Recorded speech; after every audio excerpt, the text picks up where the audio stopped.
Hey guys, welcome back to the channel. This is story about what if Shisui care Naruto from childhood and training from start part 1. Before I start, please do support for more amazing content and comments for part 2. Do consider to subscribe my channel and share my video to your friends and check out the description as well. Let's start the video. The sky was just setting on the village of Konoha as Shisui started making his way back to the Uchiha compound. He and Itachi had just finished talking by their favorite waterfall, discussing the latest details of the Uchiha coup. They had been lucky enough for the clan to have to postpone the coup due to a lacking number of Uchiha in the shinobi force. Fugaku Uchiha decided to wait for a couple years until there were more Uchiha shinobi capable of such a feat before they would act. No doubt he was counting on his second son Sasuke to be a prodigy like his brother, in order for him to also be able to effectively participate in the coup. Itachi was going to report what had happened to the Hokage and elders, and Shisui was heading over to Uchiha compound. Fugaku would most likely try to get information on Itachi from him, but Shisui would just give him the usual, "He's just under a lot of stress" spiel. He was in the market district of the village when he heard cries for help. Immediately his shinobi instincts kicked, and he darted off towards the origins of the sound. He arrived at the outskirts of the red light district, where he was met with the horrible sight of what could pass as a bloody corpse of a child. The child had blonde hair, but that was all that he could gather of his natural appearance. His face had 2 black eyes, with multiple other bruises. His shirt was torn to shreds by the side of him, and carved onto his chest were the characters for demon. Under his bloody chest in black ink was the only part of his body that wasn't at the least bruised. An intricate seal, spiraling in the center of it, was drawn on his stomach. Next to the child's head and blood-dried hair was a pair of green goggles, the left lens being cracked.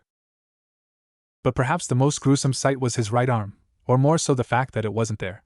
The entire arm, all the way up to just a little bit under his shoulder, was lying a few feet from him, completely black and charred, and bent in ways that it should not be. The leftover stump of what was once the child's left arm was bleeding profusely, soaking up into the child's beige shorts and orange shirt. "Hello?" he whimpered, afraid that the villagers had come back to finish the job. Part of him wished they would, just to end his suffering. He knew that he wouldn't die from this, no matter what the villagers did to him. Even when they were actually trying to kill him, he never died. Shisui picked him up slowly, making sure that he wasn't put in any more pain than he already was. As soon as he was confident that the child was comfortable, he immediately began running towards the hospital.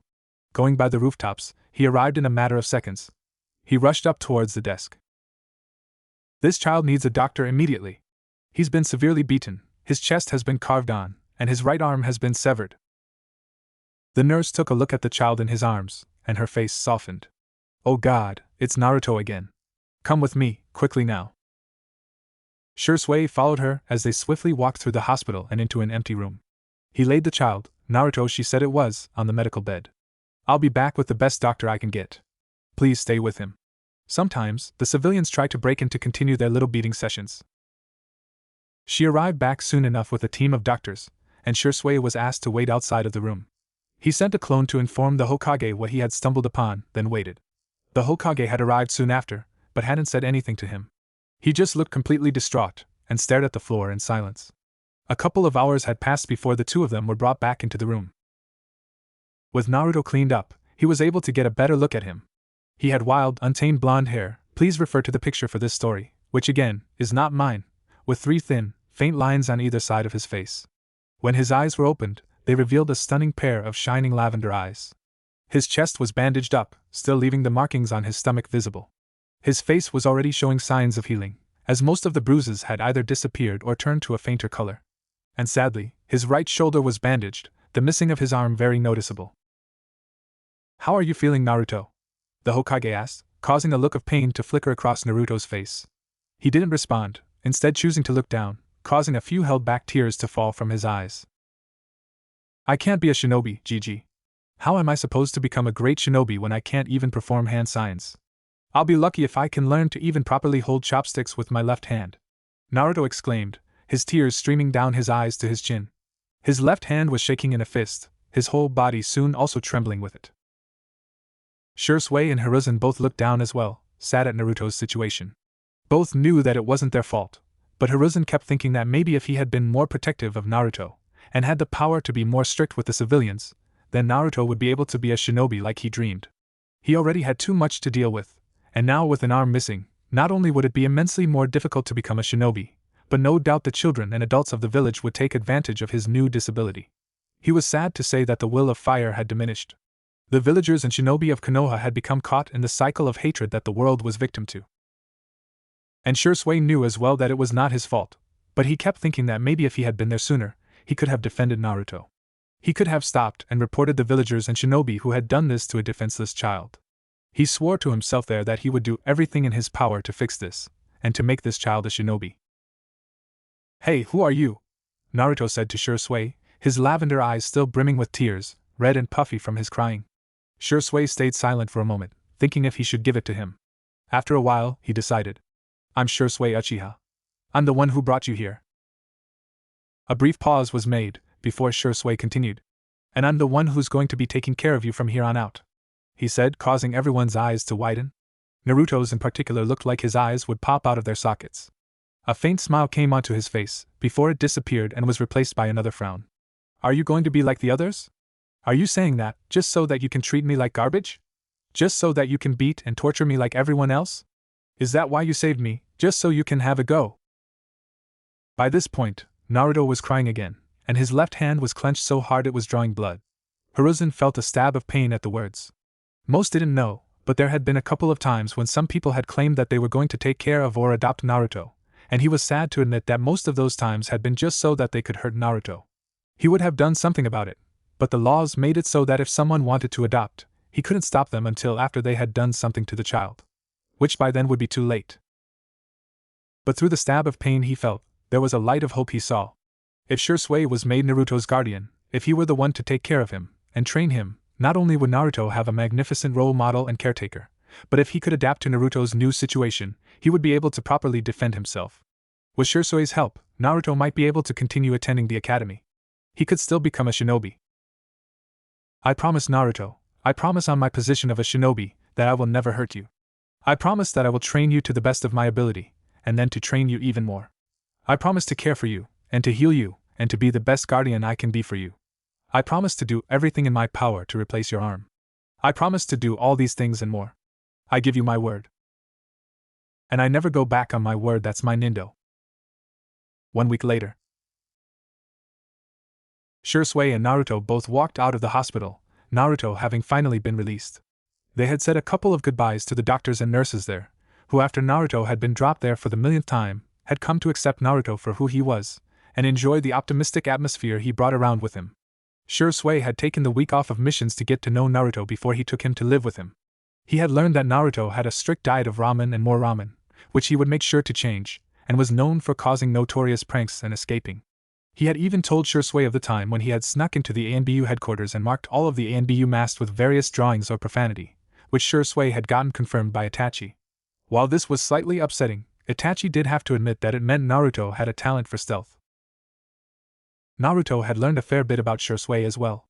Shisui had been in the ANBU Black Ops, but quit after a while to continue being an ordinary jonin, stating that ANBU wasn't for him. He had graduated at a very early age, which made Naruto upset because it meant that he was far behind being the best shinobi. Shisui's favorite food was sushi, favorite color was green, favorite pastime was spar with his good friend and cousin Itachi, and his dream was to hopefully bring peace to the world. Shisui had also taken the liberty of getting Naruto new clothes. Naruto was currently dressed in black pants and shinobi sandals with a gray long-sleeved shirt. On the shoulders of the shirt was the emblem for the Konoha Military Police Force, and on the back was the Uchiha fan. Shisui knew that he would get a good scolding for giving a non-Uchiha a shirt with their crest, but it was something that Shisui had free access to. But the way Naruto's face lit up when he had received it would make the scolding worth it. Naruto had explained that it was just a way of showing that he was part of a real family, even if the family was only Shisui. As they made their way to the Uchiha compound, Naruto looked up to Shisui. "Hey Shisui, can I ask you a question?" Shisui looked down to see the blonde's curious face. "Sure Naruto, what's your question?" "How are we going to train? You know, with me only having one arm and everything," he said a bit jokingly, though Shisui could see the faint look of pain that Naruto's face held. "And how are we going to get me a new arm? That seems pretty impossible." Shisui looked back in front of him. "Well, the first thing we have to do is make sure you can use your left hand. So we'll start with basic exercises like writing and drawing, then move on to more shinobi-related things, like throwing shuriken. Once we get the hang of all those, then I'll teach you to use one-handed seals to perform jutsu. It'll be very difficult, but with enough training, I believe you can do it. To be completely honest Naruto, I don't know how to get your arm back. The only person who might have even been capable of growing one back was the first Hokage. And the only medic nin who could even be the slightest bit up to the challenge would be Lady Tsunade, and she's been missing for quite some time. But I'll find a way, and if there's not a way, I'll make one. Naruto was once again stunned by Shisui's resolve to help him. None had ever been so willing to help him, or to go to such lengths. Naruto knew just as much as anybody that getting a new arm was most likely impossible, but Shisui was going to stop at nothing to fulfill his promise to Naruto. And I never go back on my word, that's my ninja way. Shisui, Naruto started, getting the older boy's attention once again. I think I like your nindo. Shisui smiled at this, and reached his hand down to ruffle Naruto's hair. Naruto tried to swat the hand away, but was only met with Shisui's laughter. Well, if you like it, I guess I'll just have to pass it on down to you. After all, it's a sensei's duty to pass on his ideals to his student. Scene break. With Naruto finally settled down and asleep in his new home with Shisui silently snuck out of the house and to the waterfall. Itachi was already waiting for him at the meeting place, standing still facing the waterfall. He turned when Shisui had landed behind him, a small smile on his face, only to vanish when he saw Shisui's serious expression. I need a favor, Itachi. Itachi was stunned by Shisui's statement. Shisui rarely asked for anything, and when he did it was usually to poke fun at him. His face told that this was not one of those times. What do you need? I need you to help me create an artificial arm. Itachi was even more confused by this. I'm sorry, I don't understand. You know Naruto Uzumaki, right? The Jinchuriki for the 9 tails. When he received a nod, he continued. 1 week ago, some villagers attacked him. It was brutal. When I first saw him, I didn't even know if he was alive. I got him to the hospital, and he's completely recovered. I've become his guardian now as well. By now, Itachi was completely lost. You've become his guardian? Why is that? If you had been there, you'd have understood. This kid needs someone, and I'll be damned if I let the kid live on the streets for one more day. He needs to be taken care of and trained, and I'm going to be the one to do it. Alright, I suppose I understand. But what part of this requires an artificial arm? The villagers cut off his right arm in their attack. A moment of silence was shared between the two, Itachi finally fully comprehending just why Shisui felt the need to take Naruto under his care. So is there anything you can do, anything you could think of that could help me? Itachi thought hard about the subject, but was coming up short. I can't think of anything. The only human alive who possessed great enough regenerative abilities was Hashirama Senju, and he's Itachi said, before a look of realization came to his face. Tenzo. It was cloudy in Konoha, storm clouds looming in the distance. Thunder was occasionally heard as 2 figures ran through the trees, one behind the other. The first dropped to the ground below, taking their fighting stance just as the second dropped down. Both stayed still for a moment, the first still in their stance while the second stood nonchalantly a ways away. The first suddenly started running towards the other, just as raindrops started to fall on them. A punch was thrown, which was immediately blocked. Then a kick. The second figure caught it, and used the captured leg to throw them a ways away. The first figure spun around in the air, landing gracefully on both feet and quickly running back towards the second. The second finally obliged to the first unspoken wishes, running towards them as well to participate in the fight. The fight lasted for hours, both soaked in a mixture of their own sweat and the heavy water raining down on them. They lay on the ground, covered in bruises and their bodies aching. With every slight movement they groaned, though you could easily see they both wore gigantic smiles on their face. Your training is paying off, Naruto. I sure can feel it. Why do you punch so damn hard anyways? Well, you're the one who said not to hold back. That includes how hard I punch you, Shisui. Is this your way of telling me you want me to go easy on you? If that's the case, maybe I should be teaching you. They both laughed, before Shisui stood up, giving Naruto his hand. Naruto accepted, his left hand grabbing it, and pulled himself up. Together they started walking back to their house, albeit slowly due to their hurting bodies. Everywhere they walked, people looked at them funny, finding it strange that 2 boys could look so happy and carefree when they looked so beaten up and were being drenched in the pouring rain. It was exactly 3 years since Naruto had been taken in by Shisui, and it had been the best of 3 years of their life. Naruto was about to turn 10 years old, in just 1 week, and couldn't be more excited. Shisui had promised that this year's gift would be the best he had ever gotten. No matter how many times he begged or how hard he pleaded, Shisui refused to even give the slightest hint of what he was going to be given. They finally arrived back at their house, and each went into their respective rooms to dry off and change clothes. This was one of the things that had surprised Naruto the most when he had first moved in with Shisui. Never before had Naruto had a room that belonged solely to him. He had a shared room with many orphans, and then was kicked out onto the streets as a child. The closest thing he ever had to a room before was his own box, and those always got destroyed easily with the rain. Naruto took his shirt off, revealing once again the seal tattooed onto his stomach and his lone arm. He never found out what the seal on his stomach was, and whenever he had asked the Hokage or Shisui, they just brushed off the question. It made Naruto suspicious, and he had more than once tried to find out on his own. But with his limited knowledge in sealing, which was none, he couldn't for the life of him even begin to fathom what his was.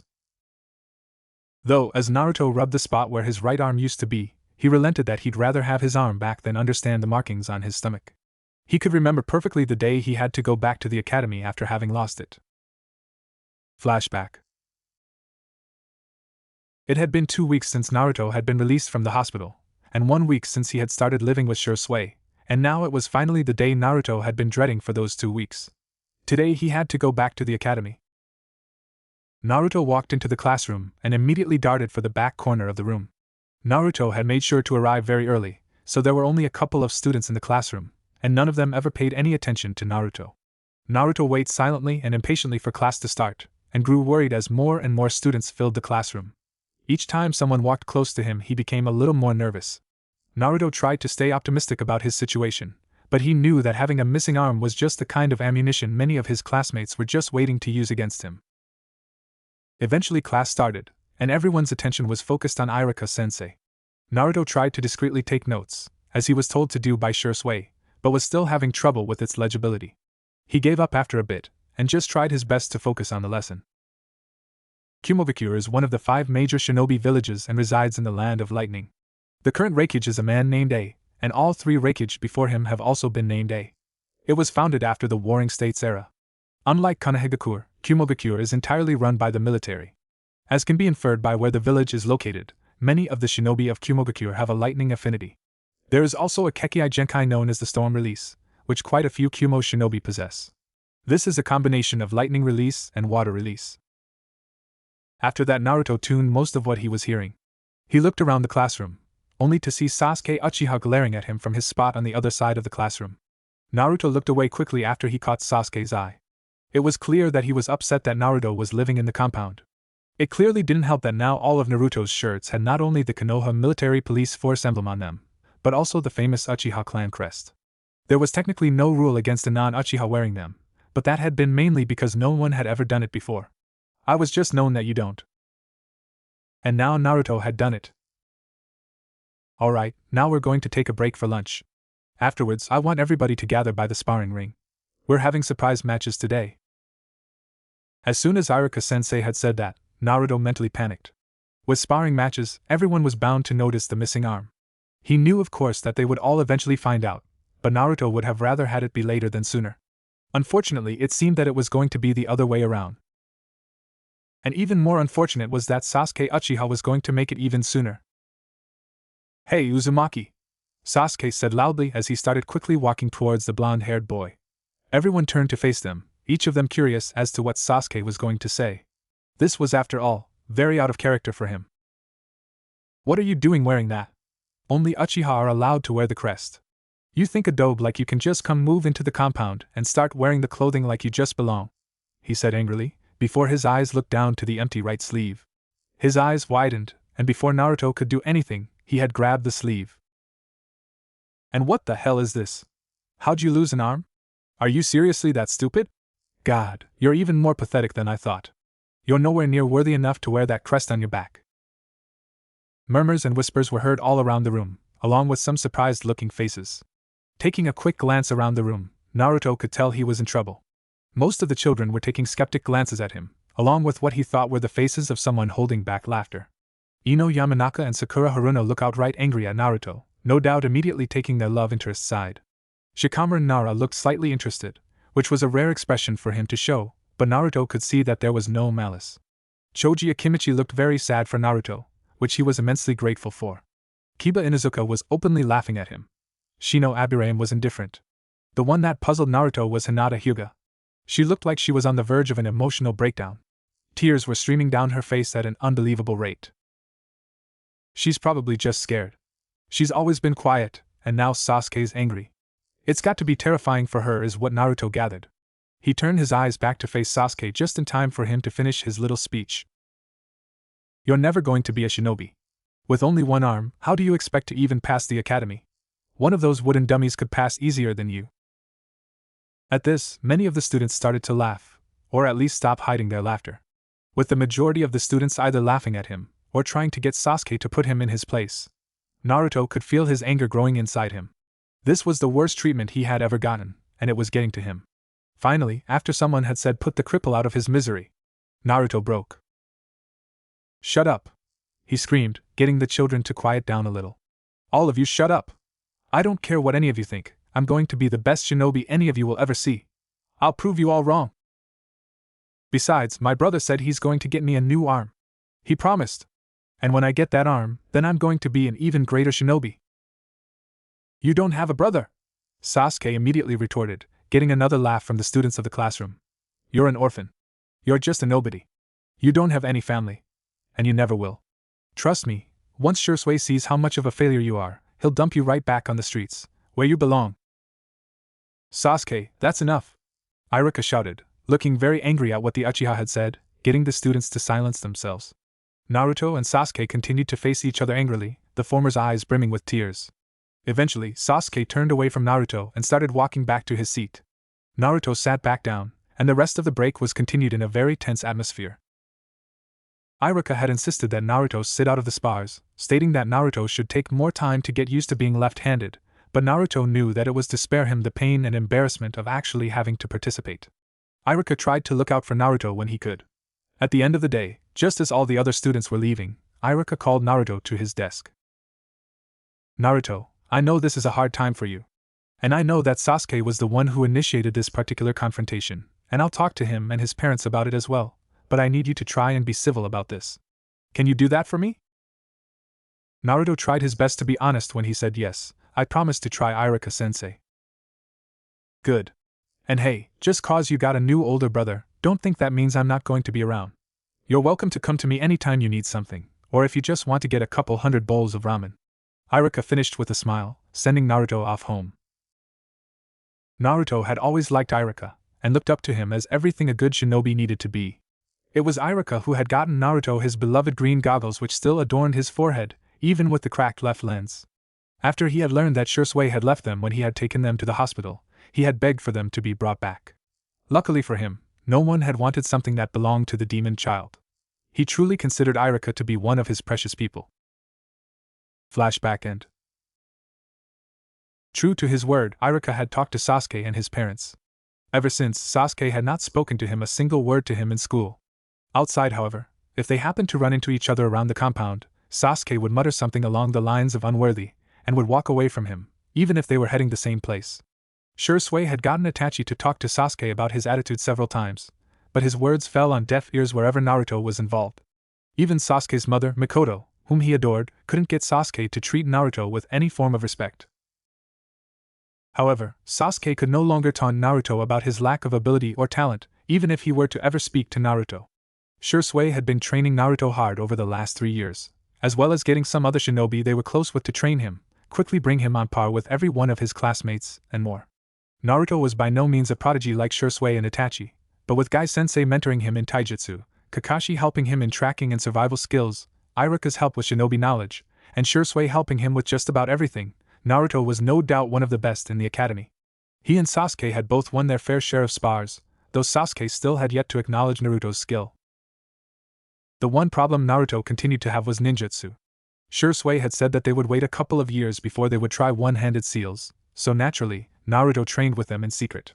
He knew he was getting the seals right, and he had trained extensively to make sure that his chakra control perfect, knowing that control was what his weakness was. But he continued to have problems with the chakra molding. He had mastered the basic Academy 3, and the Fireball Jutsu, as his self-assigned rite of passage, as well as making Sasuke realize that he was just as good as him, but he always had trouble learning jutsu. Naruto finished drying himself off, and put on another set of clothes. The outfit consisted of black jogging pants that came down a bit under his knees and a sleeveless gray shirt, complete with the Uchiha fan on the back. and no outfit was complete without his trusty green goggles. When he was dressed, he walked downstairs, only to see Shisui redressed and putting back on his sandals. Shisui, where are you going? I thought we had that busy schedule of relaxing after training. You're not going to bail out on me, are you? Naruto said, giving his older brother a slight smirk as Shisui turned to him. I'm afraid I do, it's very important. But don't worry, I truly believe you're going to love me for this, he replied as Naruto walked over to him. Shisui stood up and ruffled Naruto's hair, causing the almost 10-year-old to annoyingly swat his hand away. Shisui gave a slight chuckle before heading towards the door. I'll be back before you know it, and I'll have good news with me. With that, Shisui exited the house, leaving Naruto alone in their house. As soon as Shisui had left, an enormous smile appeared on his face. He got to work immediately. With Shisui quickly made his way through the compound, coming to a halt in front of a door. He gave it 3 knocks, and waited for a bit. After a bit the door was opened, revealing the body of 10-year-old Sasuke Uchiha.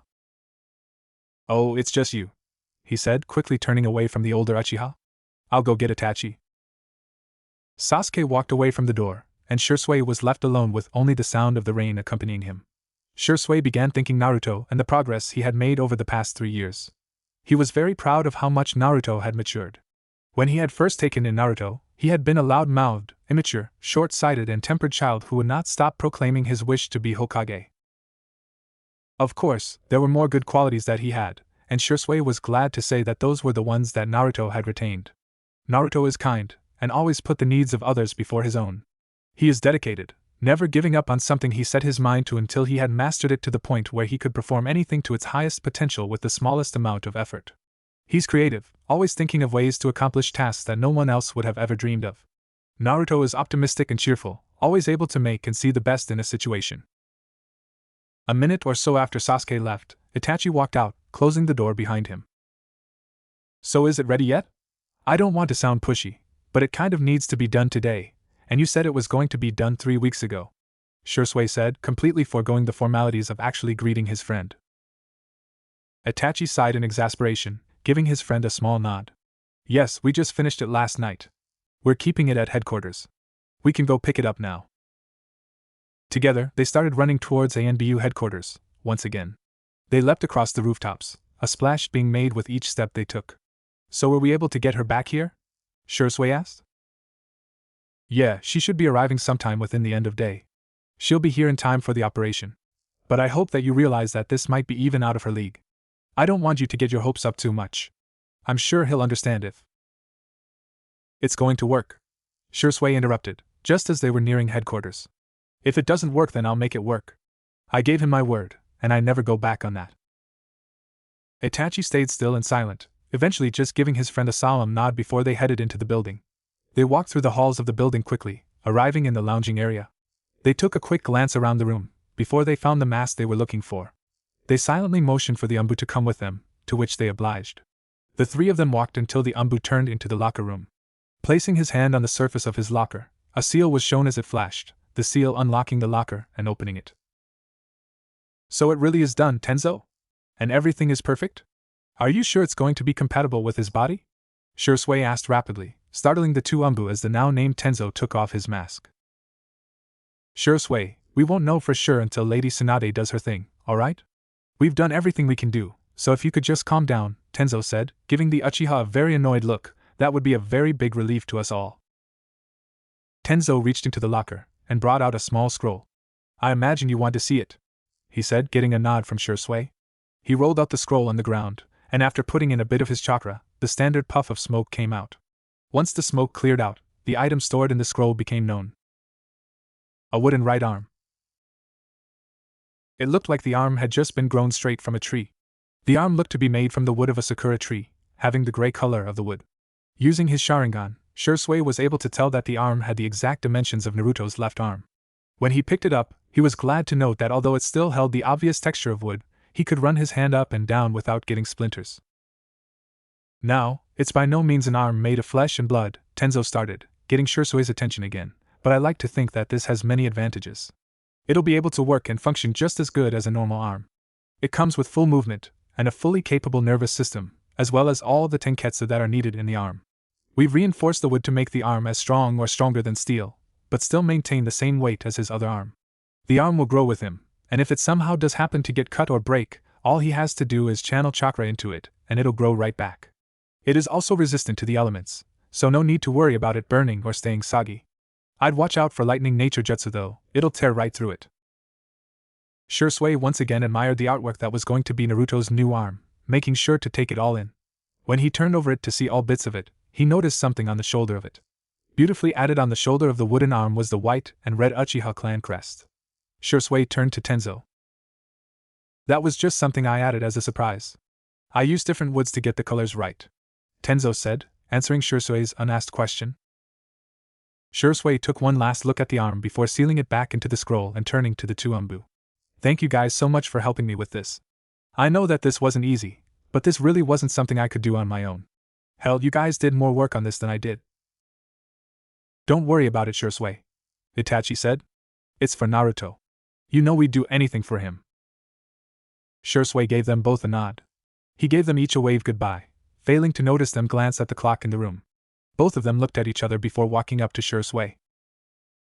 Hey Shisui, Itachi said, putting his hand on the older Uchiha's shoulder, why don't we stop and get some tea? You know, to celebrate. Very special day, I mean, 3 years ever since you took in Naruto. Shisui looked at the two of them, confusion clear on his face. Yeah, it is a special day. That's why I'm headed home to spend it Naruto. You know, give him the gift, he said, holding up the scroll. And I know you don't hang out with too many people, Itachi, but most people celebrate with alcohol, not tea. Well, we're not normal people now, are we, Shisui? If not tea, then a spar. Come on, I'm still in the lead by a couple. Shisui gave Itachi an annoyed sigh. Even if I wanted to, I'm not in the best condition for that right now. I had a spar with Naruto, and you wouldn't believe how sore I am. Both Itachi and Tenzo looked surprised at this. Are you serious? Tenzo asked, getting a nod from the Uchiha. Little 9-year-old Naruto can do that to you? Yeah, and this is with him only using taijutsu. If he were to stop hiding his ninjutsu training, I'd probably be in even worse condition. He's got more chakra than the Hokage, and that's all his own, not the Kyuubi's chakra. Once he can get the hang of ninjutsu, I'll have to stop holding back a bit. And it doesn't help that he's got the stamina of a god. That's amazing, Shisui. He sure is a prodigy, Tenzo replied. No, Naruto is by no means a prodigy. Everything he's accomplished had been through hard work and determination. Calling him a prodigy would be an insult to his skill. That's it, keep him talking. Just for a few more minutes, Itachi and Tenzo thought. Alright, well, thank you again. But I really have to head home. Fuck. As soon as Shisui was out of sight, Itachi and Tenzo took off in a sprint. They were out of the building in a matter of seconds, and headed to the Uchiha compound. We're just going to have hope that Naruto is ready. With Naruto. Everyone get down, they should be here in a couple minutes. Tenzo and Itachi said they tried to delay Shisui until it was time. The lights were turned off inside Shisui and Naruto's house, and hiding in the darkness were the friends they had become closest to over the past 3 years. Hiding next to Naruto behind the columns holding up the roof was Hiruzen Sarutobi. Hiding in a group behind the couch was Irika Yumino with Tuchi and Aya Michiraku. Sticking to the ceiling was Kakashi Hatake, and hiding in the shadows of the corner was Might Guy. It wasn't necessarily a lot of people, but they were the people that Naruto and Shisui had become very close with over the past 3 years. Naruto considered each of them to be great teachers to him, as well as his best and only friends.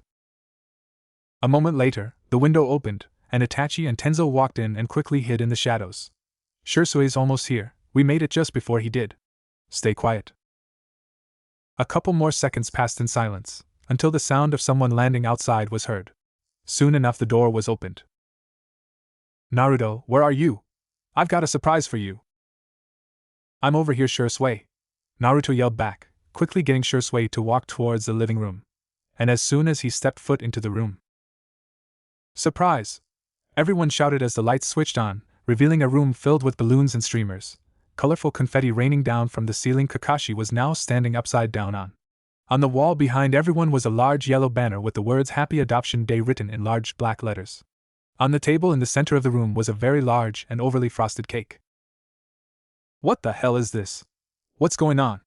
Shisui asked in confusion, having been very startled by the surprise. Everyone could see that his hand had just about gone for his kunai pouch. What do you think this is, Shisui? It's a surprise party, Naruto said, grabbing Shisui's hand and leading him into the room. We're celebrating 3 of us being a family, and that obviously calls for a surprise party. Yes, but Naruto, you do realize that it's your adoption day, not mine. If anything, I should be throwing you a surprise party, Shisui said, causing the atmosphere around them to be a little more calm. Well, I don't think so, Naruto said awkwardly. 'Cause you know, this may be the day that I was officially adopted. To me, it's the day you became my brother. So, it's kind of a joint special day for us. Shisui smiled at that, feeling touched that Naruto felt that way. Once the atmosphere had returned to its happy state, the party resumed in full. Hours went by as the group of people talked and laughed, many marveling at how far Naruto's training had come when he demonstrated his ability to walk on the walls perfectly. Both Naruto and Shisui had to reprimand Kakashi for giving them a collection of all the Ika books as a gift.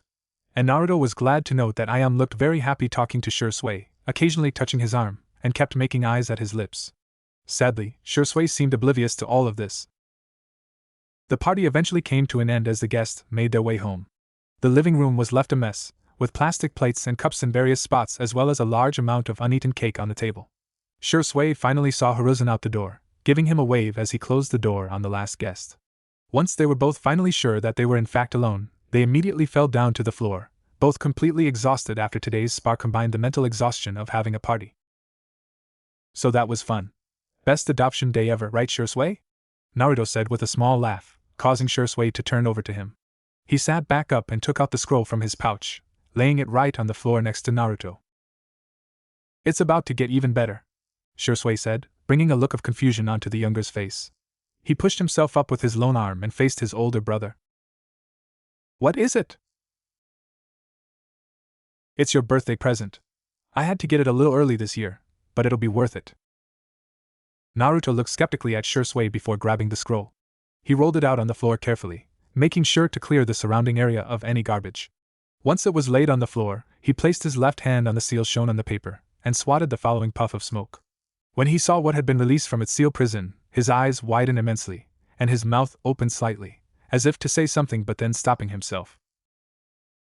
All was silent for almost a full minute, before Naruto suddenly launched himself towards the older Uchiha.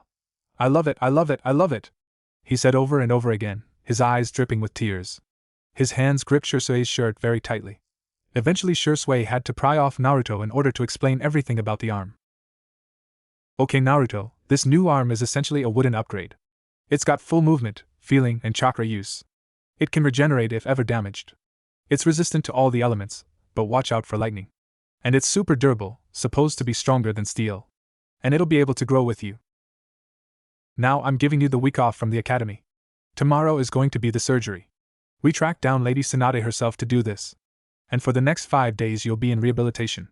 That should mean that you get out on your birthday, and you'll be able to enjoy the entire day with your new arm. By this point, Naruto was unable to speak. The only thing coming out of his mouth were small sobs and hiccups. Shisui grabbed Naruto a leftover cup of water from the table and gave it to him, motioning for him to drink it. Naruto slowly sipped on the water, calming himself down before he set the cup back down again. Thank you, Shisui.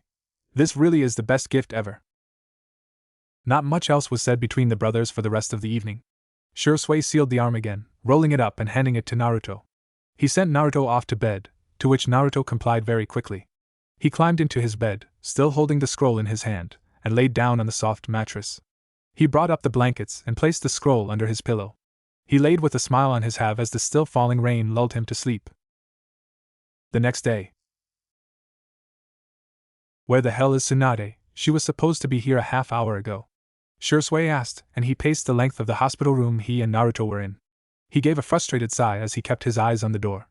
Naruto gave his own sigh, but this one was directed at the one pacing the room. Calm down, Shisui, she'll be here. You need to calm down, Naruto told him, getting no reaction from the older boy. The door opened soon after, and Shisui immediately turned towards it.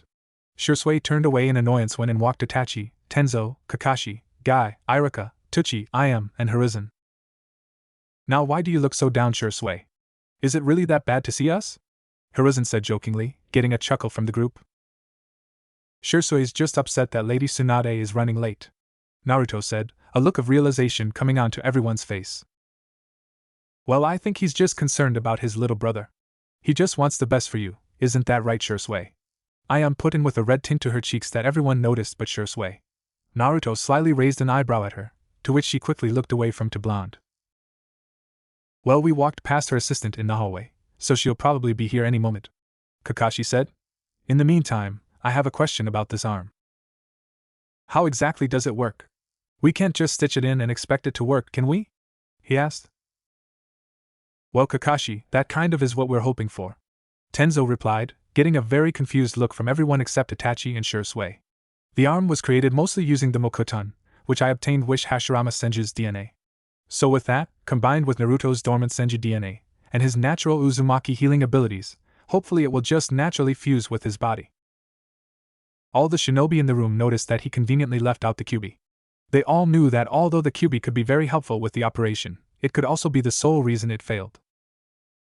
The door suddenly opened, revealing the entering figure of the great Lady Tsunade.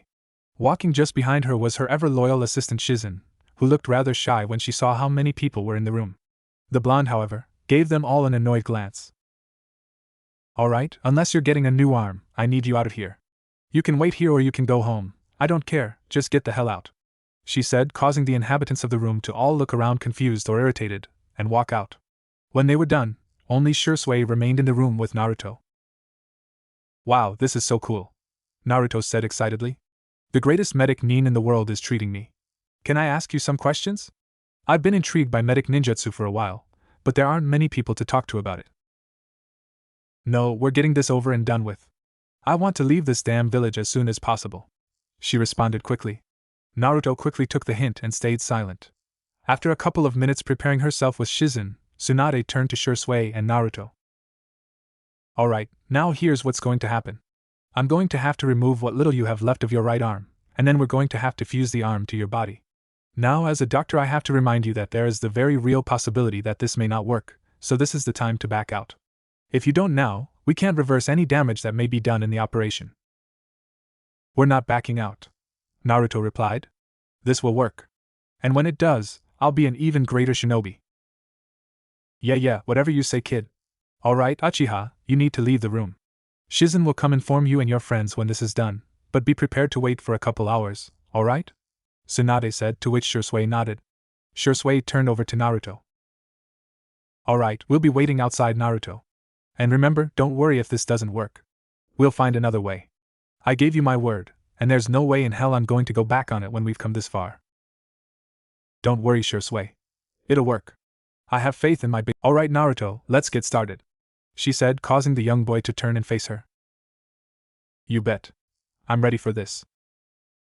Naruto suddenly noticed that Shizen looked very, very nervous, and kept glancing at the older blonde woman.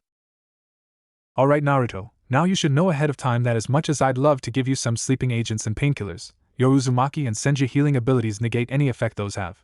Now there's nothing I can do about the painkillers, there's something I can do about the sleeping agent. Naruto looked skeptically at the medic nin, and carefully asked, and what might that be? The last thing Naruto saw before the darkness was her fist. Naruto stared at the waterfall in front of him, a look of horror written on his face. His face and body had various cuts and bruises, two particularly prominent cuts going diagonally side by side down a respectable length of his chest. Blood was spattered all over him, staining his clothes, as well as his mind. His body shook as his left eye felt blinding pain. Even so, he continued to stare in front of him. Off to his side was Itachi, whose hands were also painted over with the red color of death. His eyes were a similar color, with each eye also containing 3 black tomo. The tomo were spinning slowly as he finished what he was doing, and stepped away from the young blonde. As he stepped away, his eyes changed from their normal 3 tomo to a new 3-bladed pinwheel. And as Naruto looked up, his wooden hand closing into a very tight fist, his lavender eye dripping with tears, and his red one dripped with blood. 3 days ago. Move it up, Naruto, the doctor said, to which Naruto complied. He lifted his right arm up from his side. Once his hand was above his head, the doctor motioned for him to lower it back down. Once it was down, the doctor walked to the other side of the room, picking up a rubber ball along the way.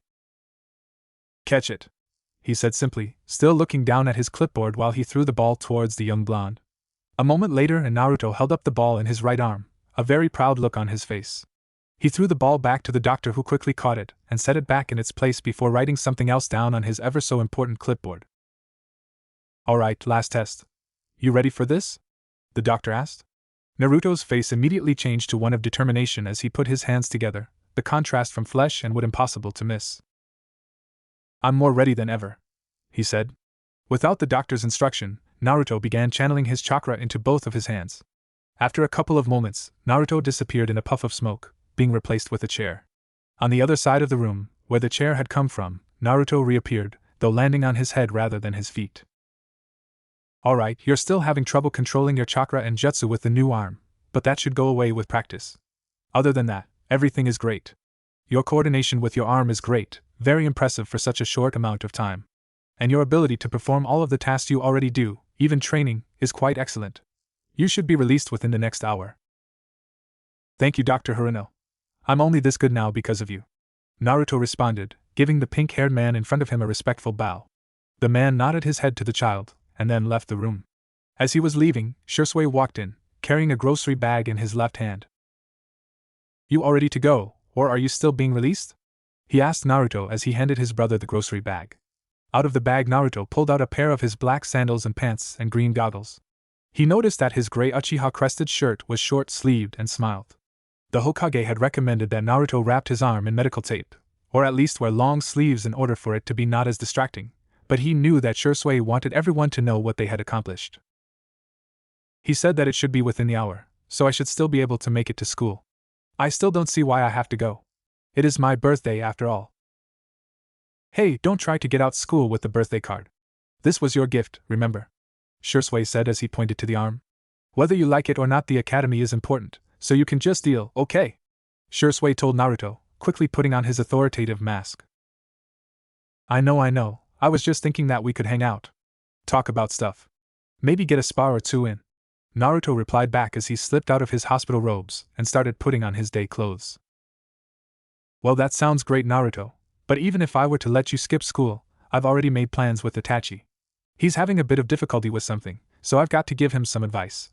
I should be done in time to pick you up from the academy. Then afterwards maybe you, me, Itachi, and Iruka can all go out for some ramen, alright? Naruto gave him an excited nod in response, and just a moment later Dr. Haruno walked back into the room. Alright, you two, you're all set to leave. Naruto, make sure you keep up with your coordination and chakra practices. And Shisui, you make sure Naruto doesn't overdo it. If you two do that, Naruto will be up to 200% in no time. Thank you, Dr. Haruno, your services are very appreciated. Shisui responded. Dr. Haruno left the room and Shisui and Naruto started to leave. It really is a mystery how such a nice man like Dr. Haruno has such a bitch daughter. Naruto received a slap on the back of his head for that statement. With Shisui. Shisui had just dropped Naruto off at the academy and was running towards the waterfall. Under normal circumstances, Shisui might have considered letting Naruto take the day off. But this was a meeting that Itachi had called for with the utmost urgency. He had come by late last night to discuss it, but then deemed it too unsafe to discuss such sensitive information there. Shisui landed at the meeting spot, a good meter away from Itachi. Itachi looked like he hadn't slept in days, which, knowing Itachi, was a very real possibility. He had dark bags under his eyes, and his eyes kept darting around. He was no doubt very much on guard. What's happened? He asked simply, intending to get to the point very quickly. They're making their move soon. They've deemed themselves capable of taking on the village. How are they doing that? They postponed it because of a lack of capable shinobi and resources. How could they possibly get everything together in only 3 years? Itachi looked at his friend, and Shisui immediately knew that the answer wasn't pleasant. Danzo is helping them. He's given them money from the village, and provided them with a couple of root umbu. Resources and shinobi aren't an issue anymore. Shisui's eyes widened at the new information. Why is he helping them? He was the one who suggested a massacre when they were planning this years ago. I haven't the slightest clue. At first I thought that this was his way of trying to get the massacre to happen. By helping get them to plan, he could easily get us to slaughter them. But I've had Tenzo look into it, and he says that the route assigned to help are legit. There's literally no reason for this. Shisui took a couple deep breaths, taking a couple moments to process the information. He knew that the Uchiha would try to plant a coup again at some point, but he wasn't counting on sponsorship from Danzo. Well, we need to speak with the Hokage as soon as possible, preferably with the elders and Danzo there. We need to figure out exactly what they plan to do. There's no need. I already know, Itachi replied, his face taking on a very clear look of sadness. He stepped up closer to his friend and placed a hand on his shoulder. The Uchiha are going to release and control the Kyuubi. They're going to use Naruto. With Naruto. Alright Naruto, you can do this. You are an Uchiha. And the Uchiha never back down. Naruto took several deep breaths, preparing himself to walk into the academy. And while Naruto knew that he was not an Uchiha by blood, or even officially recognized as one, Naruto considered himself to live up to the name, at least enough so for him to start introducing himself as Naruto Uchiha. Ever since being taken into Shisui's care 3 years ago, Naruto's only true goal was to bring honor to the crest he wore on his back and arm, and to one day be recognized as an accomplished member of the clan. Naruto was now wearing his black shinobi sandals, black pants, and short-sleeved gray shirt. As usual, on the back of his shirt was the Uchiha Military Police Force crest. His green goggles took their designated spot on his forehead, with the left lens still cracked from that day. Naruto took one last calming breath before walking into the academy. As he walked towards his classroom, he passed a couple of the teachers, all of whom had to do a double take when they saw Naruto with his new arm. Naruto quickly reached his classroom, and once again had to take a moment to prepare himself before entering. He slowly reached out, opened the door, and walked through.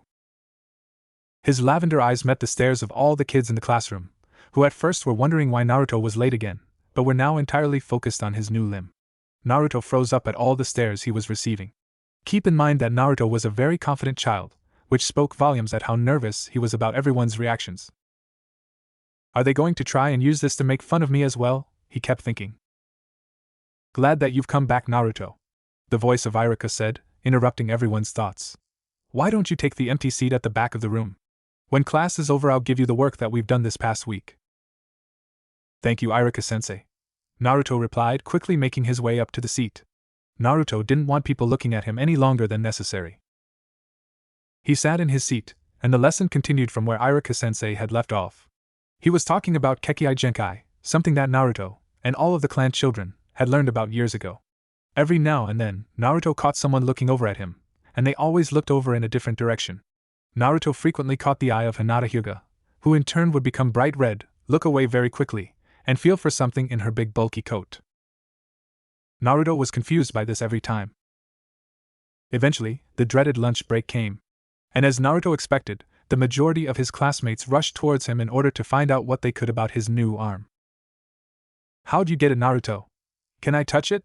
And can it do anything cool? Were some of the more common questions that Naruto got asked by everyone. Calm down, everybody, Iruka said loudly, quickly gathering the attention of the students. I'm sure we all want to hear about Naruto's new arm. But he can't answer them if everybody is talking at once. If Naruto is willing to answer questions, then do so in a calm manner. Naruto smiled at his sensei, who gave his own smile and nod to the blonde. This was Iruka's way of giving him an out. Thank you, Iruka-sensei, but I'd prefer to not have to answer too many questions. Maybe at another time, though. Alright then. Everybody, no more questions, Iruka said, getting a large groan from most of the class. I think it sounds like you want extra homework, correct? Everyone calmed down after that. After class, Naruto walked out of the academy with the rest of the children, and immediately found Shisui waiting for him. Standing next to Shisui was Itachi, who looked even more tired in Naruto's opinion. Naruto was about to wave to them and run over when he felt a tap on his shoulder. He turned around and found that it was Hinata, who was looking even more nervous than usual. Her light lavender eyes refused to meet his own, brighter lavender eyes. In her hands was a package wrapped in orange wrapping paper, with tiny Uchiha crests on it. Hey Hinata. What's up? Naruto asked, confused as to why Hinata would be talking to him. Whenever she even so much as looked at him, she turned red and would look away. And he was pretty sure she had a condition at one point. About a year ago, Hinata tripped during one of the class's physical tests. But when Naruto took her hand to help her up, she fainted. Jay just wanted T to say congratulations on your new arm. And T to wish you a happy birthday. Oh, thanks Hinata. I didn't think anyone remembered my birthday, Naruto replied. And then, for reasons Naruto could never explain, Hinata turned bright red. Here. Hinata stuttered and yelled. She violently handed him the package she was holding before she ran off faster than Naruto had ever seen anyone in the academy run. He could have swore that he saw a path of dust trailing behind her. Naruto stared at where she was for a couple seconds in confusion, before he gave a slight shrug and turned back to walk towards Shisui and Itachi, while also noticing that Sasuke had joined them. While he was walking back, he looked over the package that Hinata had given him. It was small, about the size of his palm, and when lightly shaken he could hear something moving against it. "What you got there, Naruto?" Shisui asked when he had reached the group of Uchiha. All their eyes quickly looked down at the package that Hinata had forced upon him, and quickly analyzed it. Shisui quickly donned an expression of mischief. "Is that a gift, Naruto?" Shisui asked in a suddenly happy voice that made Naruto nervous instantly. "I think so, Hinata gave it to me. Why?" "I think someone might have a crush on our little Naruto," Shisui replied in a very high sing-song voice. Naruto's face immediately turned red with embarrassment, and he turned his body towards Shisui. "Shisui, what the hell are you talking about? That's ridiculous!" Naruto shouted. "You're right," Sasuke said, shocking Naruto into remembering that Sasuke was there.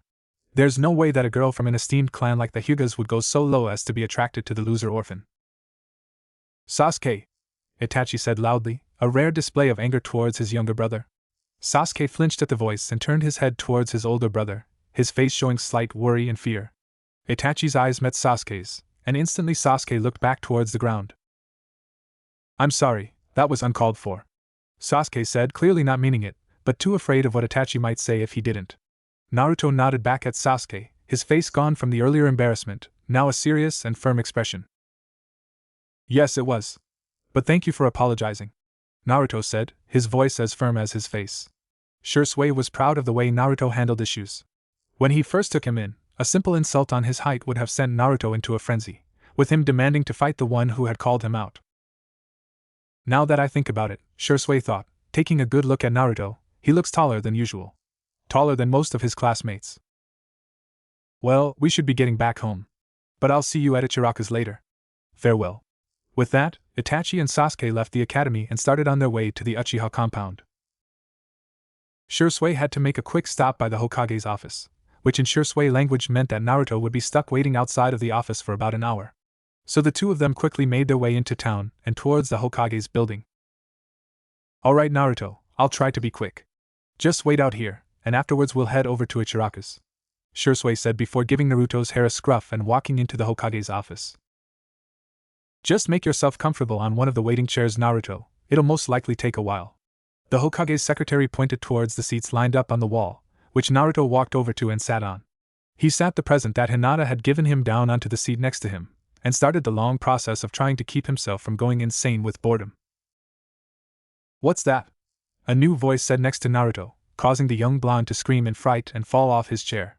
Standing back up, he took a look to his left to see this mysterious person. It was a girl who looked around his age, maybe just a tad younger. She had dark skin that looked like the smoothest thing Naruto had ever seen. She had white hair that was cut short, and dark green eyes that Naruto was mesmerized by. She was dressed in a simple long-sleeved gray shirt with black pants. She wore the same sandals that Naruto wore. What's what?" Naruto asked back when he realized that he might have been staring a bit too long. Her eyes looked confused at his question. "The thing you set down on the chair. What is it?" she asked, clarifying her earlier question. Once Naruto realized that she wasn't talking about his new arm, he relaxed. "I don't know, a girl in my class gave it to me after school," Naruto asked. He looked at her once again, and realized that he had never seen this girl, not even in passing through the town.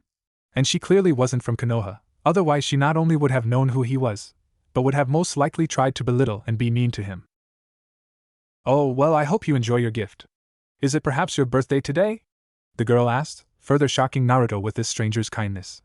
"Yes, it is. I just turned 10 years old." "I am 9 years old myself. I wish you a most enjoyable birthday. Pardon my earlier rudeness, my name is Mabui Sekiyama. May I ask what your name is?" By this point Naruto was beaming and smiling at the unusual kindness this girl was giving him. No kid his own age ever willingly gave out their name to him, at least not when they found out exactly who he was. Yet Mabui had just given it out to him, just like everyone else gave theirs out to other people. "My name is Naruto Uchiha, it's a pleasure to meet you, Mabui Sekiyama." It is a pleasure to meet you as well, Naruto Uchiha. I hope you don't mind my asking, but you look very different from what the Uchiha usually look like. Is there a particular reason for this? I was adopted about 3 years ago. My older brother is an Uchiha, and the best one there is. If I may ask you as well, Mabui, you don't look like you're from Konoha. Mabui looked just the tiniest bit uncomfortable at that statement, but looked down at the floor to try and hide her expression. No, I'm from Kumo. I'm just accompanying my father here for some meetings. I'm not allowed to know what it is. But apparently it's pretty important. You're from Kumo? Naruto exclaimed, abandoning their unusually formal way of talking, while simultaneously causing Mabui to bring her head back up in surprise. That's so cool. I've always wanted to visit Kumo. Are the mountains as beautiful as everyone says they are? And the Raikage is so awesome, isn't he the fastest shinobi alive? I mean, I totally bet that my brother is faster and could beat him, but that's still so cool. Mabui looked at Naruto for a couple seconds with a confused expression, and just as Naruto was starting to think that his personality lost him another chance at friendship, the girl started giggling, and her expression calmed down considerably. I'm sorry, I didn't mean to offend you. I just thought that. Don't worry about it, Naruto. I appreciate your enthusiasm for my country. Mabui interrupted, a smile wide on her face. Not too many of the Konoha people have been too happy about us being here, so it's nice to know that there's at least one person here who is okay with us. Naruto smiled at that, and was relieved that he still had a chance to make his first friend. Oh yeah, Kumo sounds amazing. Shisui met a shinobi from Kumo on a mission about 2 years ago, and ever since then he's always told me how much he wants to take me someday. You seem to talk about your brother quite a lot, Naruto. You must admire him quite a bit. Mabui replied with a look of adoration on her face. Oh yeah, Shisui is the best. He's probably the greatest shinobi in Konoha, and one day, I'm gonna be just like him, Naruto said. Deciding to take another risk, he raised his right arm to show Mabui. Look, he even got me this arm last week for my birthday, to replace the one I lost.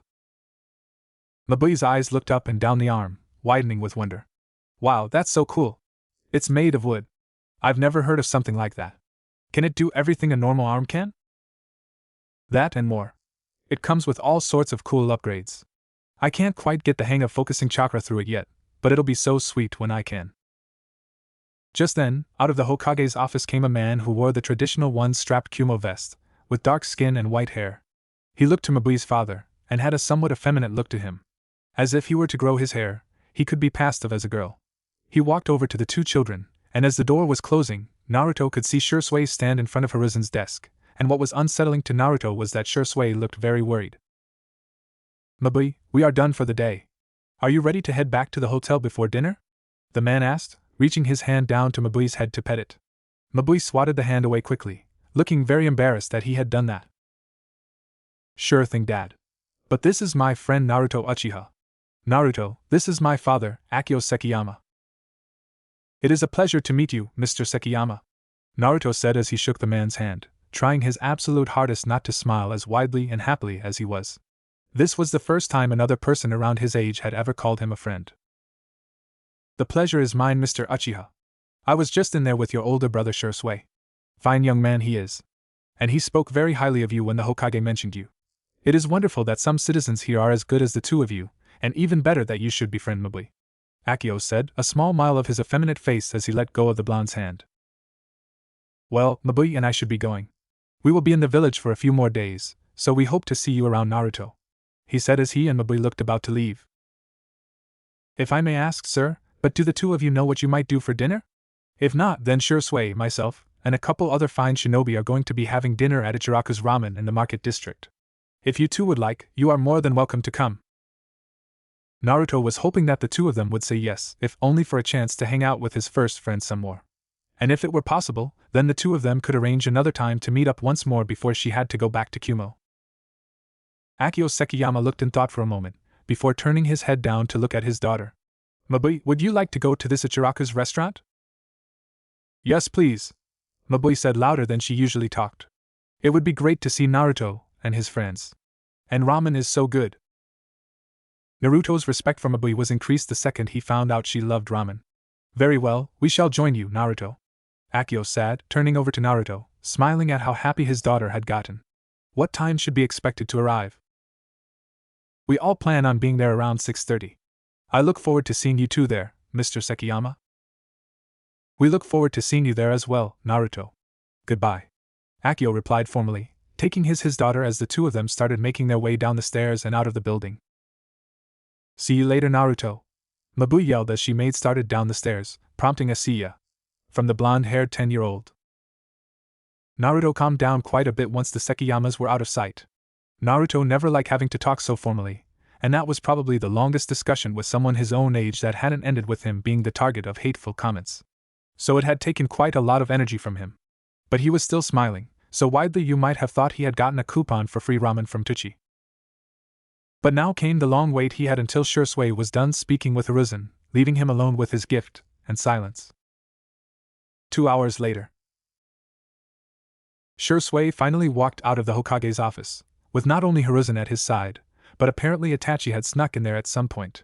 All three looked exhausted from the discussion, but there was one person who would not stand for such injustice. You! Naruto yelled at the three of them, causing all three of them to jump in shock. It's been over 2 hours. Do you know how boring it can get with 2 hours and absolutely nothing to do? I felt like I was going crazy. What on earth could possibly justify a 2-hour meeting? The three shinobi looked caught off guard at the question, and luckily it was Shisui who was able to think of something the quickest. Well, Naruto, Lord Hokage needed Itachi and I to help him with team placements for the new batch of Genins. You know how old he's getting, he's having trouble doing it alone. Hey, I may be getting old, but I am the Hokage, Hiruzen said to Shisui, looking quite offended at being the scapegoat for Shisui's lie. Itachi, however, had a small smile on his face, which was good considering what they had just spent the last 2 hours discussing. Well, that's not a good excuse, but I guess I'll allow it. Anyways, we've got to get going, guys. We've got to be at Ichiraku soon, Naruto said while turning around, clearly in an attempt to take charge of the situation by leading them out. Well, I will see you all later. As much as I wish I could accompany the three of you, I've got some important meetings to attend to, he said, directing the statement at Itachi and Shisui, who both gave a sad nod. By this time tomorrow, Hiruzen would have a final decision on how to deal with the Uchiha threat. Although right now it looked like they already knew what had to be done. By this time tomorrow, Shisui would be given the mission to use Kodo Amatsukami on the Uchiha clan. The village was shrouded in the veil of night as a lone cloaked figure ran across the rooftops of Kanehagakure. The black cloak flowing behind them, and their head topped with messy, somewhat wavy blonde locks, flowing in the wind made by their running. A large part of their face was covered by a black face mask, but one red eye and one lilac eye could be seen underneath the mess of blonde hair. As they were running, there were several other shinobi attempting to catch up towards the blonde shinobi. They were all clothed in the Uchiha police force uniform, with lighter-colored shinobi clothing, and the police force emblem on their shoulders. They continuously threw shuriken and kunai at the cloak's shadow, which they always avoided. Another member of the police force appeared ahead of the running figure, only to receive a jumping kick to the face. Signal the gate guards, Danzo needs him in the village. We can't let the demon who killed Shisui get away, one of the Uchiha yelled. After the command was given, another of them pulled out a purple flare and shot it towards the sky, a village signal to secure the village gates and keep the perimeter secure. The two guards saw the signal and closed the gates, and many Chunin rushed to the walls, prepared to defend it. As the blonde shinobi got closer to the gates of the village, the red eye began spiraling and the tomos seen on it changing shape, until it formed 3 curves, all connected around a red pupil. Right as they were at the entrance, the voice whispered quietly, Amaterasu. With that, a strange, almost mystical black fire engulfed the gate to the village, spreading throughout the entire wall. When a hole was formed by the crumbling village wall, the blonde shinobi ran through, leaving the Konoha shinobi to deal with the inextinguishable flames. Meanwhile, watching the entire thing in a secret office underneath the ground with a crystal ball, was the leader of Root. He had messy black hair, a heavily bandaged right face, and a scar on his chin in the form of an X. He made a signal with his left arm, and immediately one of his Umbu was kneeling at his side. Contact Orochimaru immediately. Tell him to look into the Eternal Manjikyu Sharingan. And let Naruto Uchiha escape. He will be crucial in the tests to gaining multiple Sharingan powers, later in his life though. As the Umbu leapt away to complete the orders that were given to him by his master, Danzo looked at Naruto as he ran through the forest unfollowed, and thought to himself, how did you do it, Naruto? How were you able to gain the Amaterasu? Did Shisui lie about having only the Kodo Amatsukami? Is this unique to you alone? 1 week earlier, 14 hours until Shisui's death. Ga! Naruto screamed as his face hit the floor, his body following soon after. He heard someone shuffling a bit beside him, their feet dragging against his bedroom floor. Get up, you lazy kid. you're going to be late for the academy. I swear, your laziness is going to kill me one day, Shisui said as he started making Naruto's bed. Even though Shisui was using what he liked to call his adult voice, he still had a small smile on his face as he was tucking Naruto's blanket into the bed. You know, there will come a day where you won't be able to push me out of bed anymore. I'll be so strong that I'll be the one pushing you out of bed, Naruto said, glaring at his older brother, while the latter gave his younger brother a smirk. First, let's focus on your chakra molding problem, then we'll see about becoming stronger than me, Shisui replied, bringing his hand down to Naruto in an offer to help him up. Naruto gave him a confident smile, taking Shisui's hand with his own wooden one and pulling himself up. Don't you worry, Shisui, that day is coming sooner than you think, Naruto said shortly before he got the back of his head slapped by Shisui's hand. It'll get here even faster, once you get ready and go to the academy. You're just stalling now. So after another short round of arguing, Naruto reluctantly pulled himself out of his pajamas, and into a pair of black pants and a long-sleeved dark gray, Uchiha-crested shirt. He grabbed his signature green goggles and placed them on his forehead. And lastly, Naruto put on his shuriken and kunai pouches on his hip and right leg. Those were part of his gifts from Kakashi. Kakashi had gotten him some more training gear, including weight training seals that could increase in weight, scrolls on a couple C-rank jutsu, and some more proper shinobi tools and pouches. Itachi had gotten him his own tanto, much like the one Shisui had, which Naruto kept proudly displayed on his nightstand.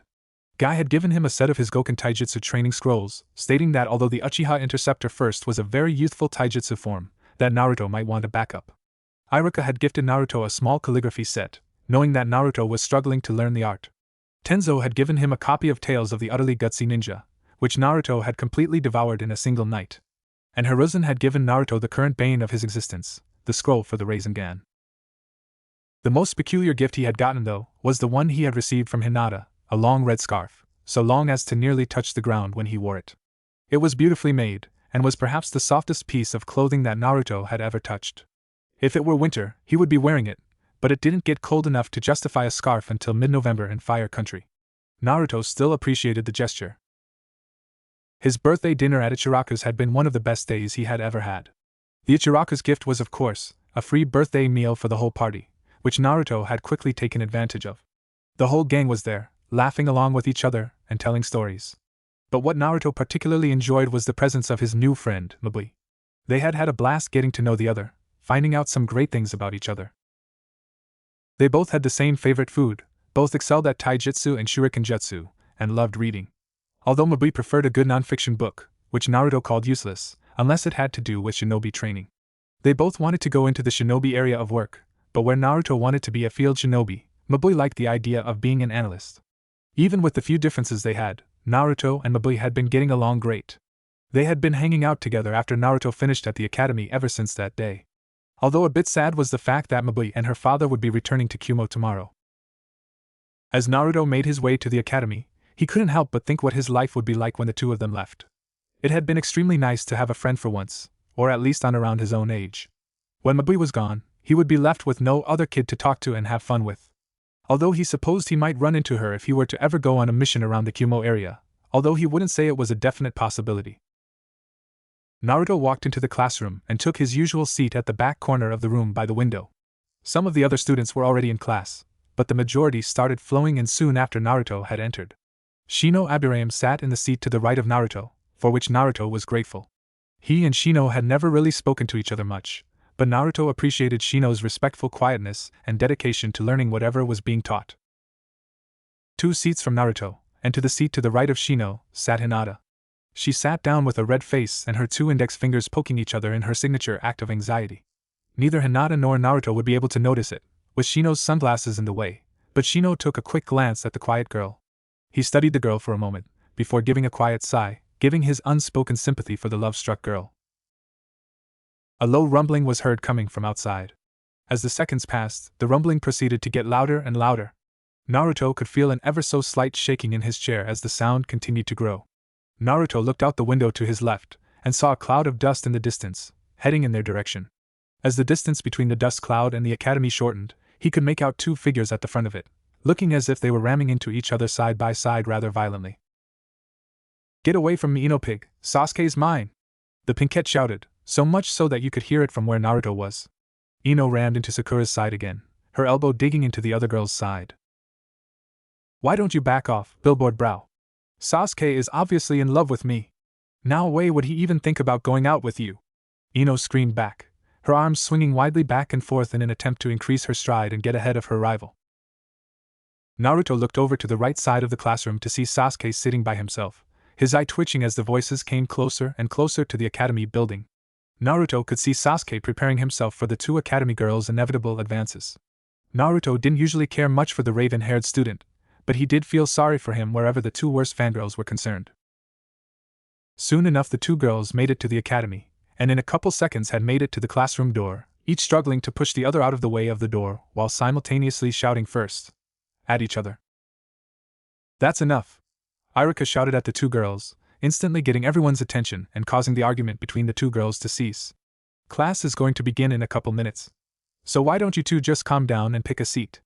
And both of you sit away from Sasuke, he said, saying that last sentence before the two girls could try and get to the seat next to Sasuke before the other begrudgingly moved to opposite sides of the room and sat down, both returning the other's glare. Naruto saw Sasuke visibly relax, his shoulders coming down from their very still state and his head drop a little as he let out his breath. Naruto would probably never get along with Sasuke, but he could at least understand him. 11 hours until Shisui's death. Alright, we're going to have break, and then we'll be participating in some spars. Participation is mandatory, and no forfeiting. Got it, Shikamaru? Iruka said, looking towards the zoned-out Nara with a stern gaze. Shikamaru looked at the teacher lazily, giving a small grunt to show that he understood. The students started moving around, each of them bringing their lunches as they walked over to whatever group they normally had lunch with. Naruto took out his lunch, opened the window and jumped out. Seeing as Naruto had no real friends in the academy, Naruto preferred to eat outside.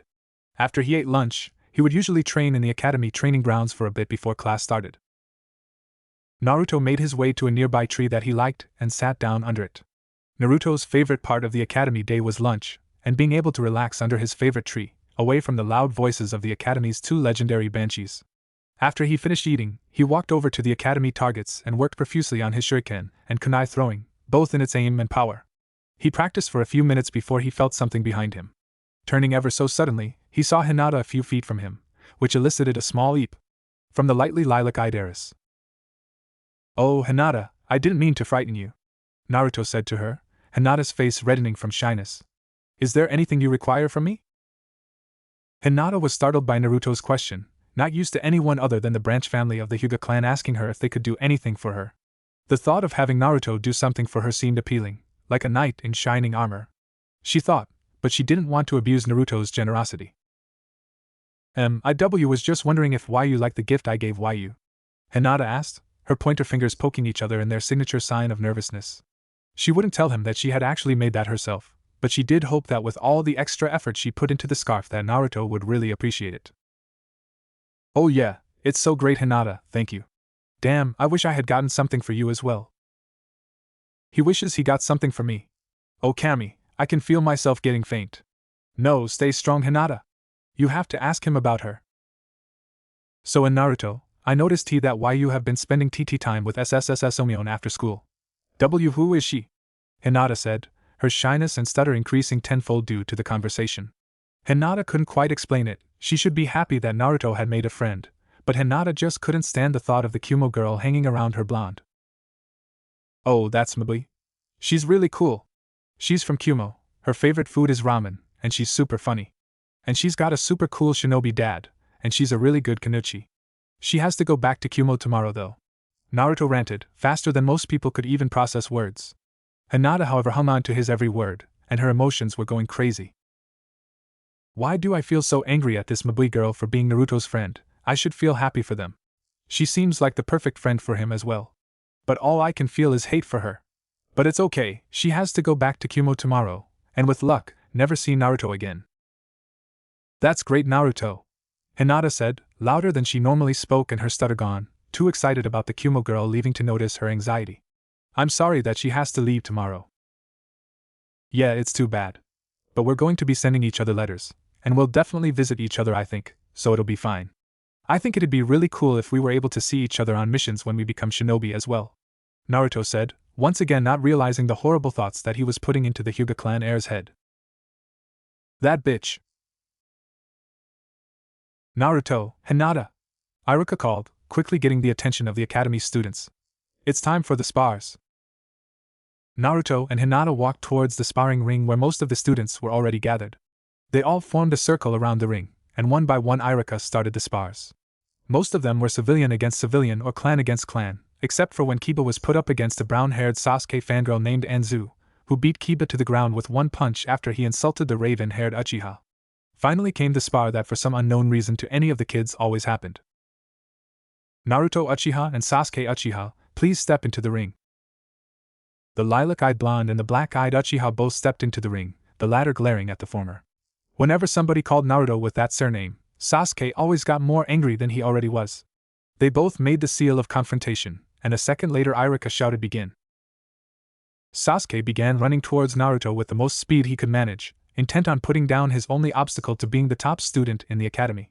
He sent a fist to Naruto aimed for his face, and Naruto quickly stepped to the side. Naruto grabbed the arm that Sasuke had extended, spun himself around with the other boy, and threw Sasuke to the other end to the ring. Naruto could have thrown him out of the ring, and therefore won the match easily, but he knew that that would only anger him more. So no choice other than to give him a bit of what he wanted. Sasuke twisted himself in the air and landed quite gracefully, and took off once again at the blonde. He threw a punch with his right fist, this time aimed for Naruto's abdomen, which Naruto swatted away with his left arm. While Naruto was doing that, Sasuke smirked while he brought his left foot for a kick, and was surprised when Naruto blocked that as well with his new arm. Damn, Sasuke thought as he took a small leap away from Naruto, I had enough trouble dealing with him when he only had one arm. Sasuke grew a little more angry at that, and once again charged Naruto, hoping that he could overwhelm Naruto with either strength or speed. Sasuke came at his enemy with everything he had, pushing himself harder and harder to try and finish him. And by every passing second, he grew more frustrated at the fact that he couldn't seem to touch the blonde. They were both using the Uchiha Interceptor Fist, so why was it that Naruto wasn't having any trouble fighting him? He had used the clan's taijutsu ever since before the academy. There shouldn't be any reason that this Uchiha wannabe could use it so flawlessly. Come on Sasuke, stop holding back. I love you. One pink-haired cheerleader screamed, irking the blonde girl next to her. Don't listen to her Sasuke, I'm the one for you. She screamed in response. Soon enough, the entire female population of the class, save one dark blue-haired girl, were screaming their words of infatuation and encouragement. Naruto, throughout this whole ordeal, had been fairly focused and calm. 3 years ago, not only would he have been beaten by Sasuke before he could even know what happened, but would have grown upset and jealous at everyone cheering for his opponent rather than him. But now, the only thing Naruto felt in this situation was annoyance that none of his classmates were taking this seriously. Naruto wouldn't lie and say he was the most mature person, but they were training to be shinobi, damn it. This wasn't a popularity contest, it was training for situations where it would be a fight to the death. Deciding that he had been at this long enough, Naruto went in, finally going on the offensive.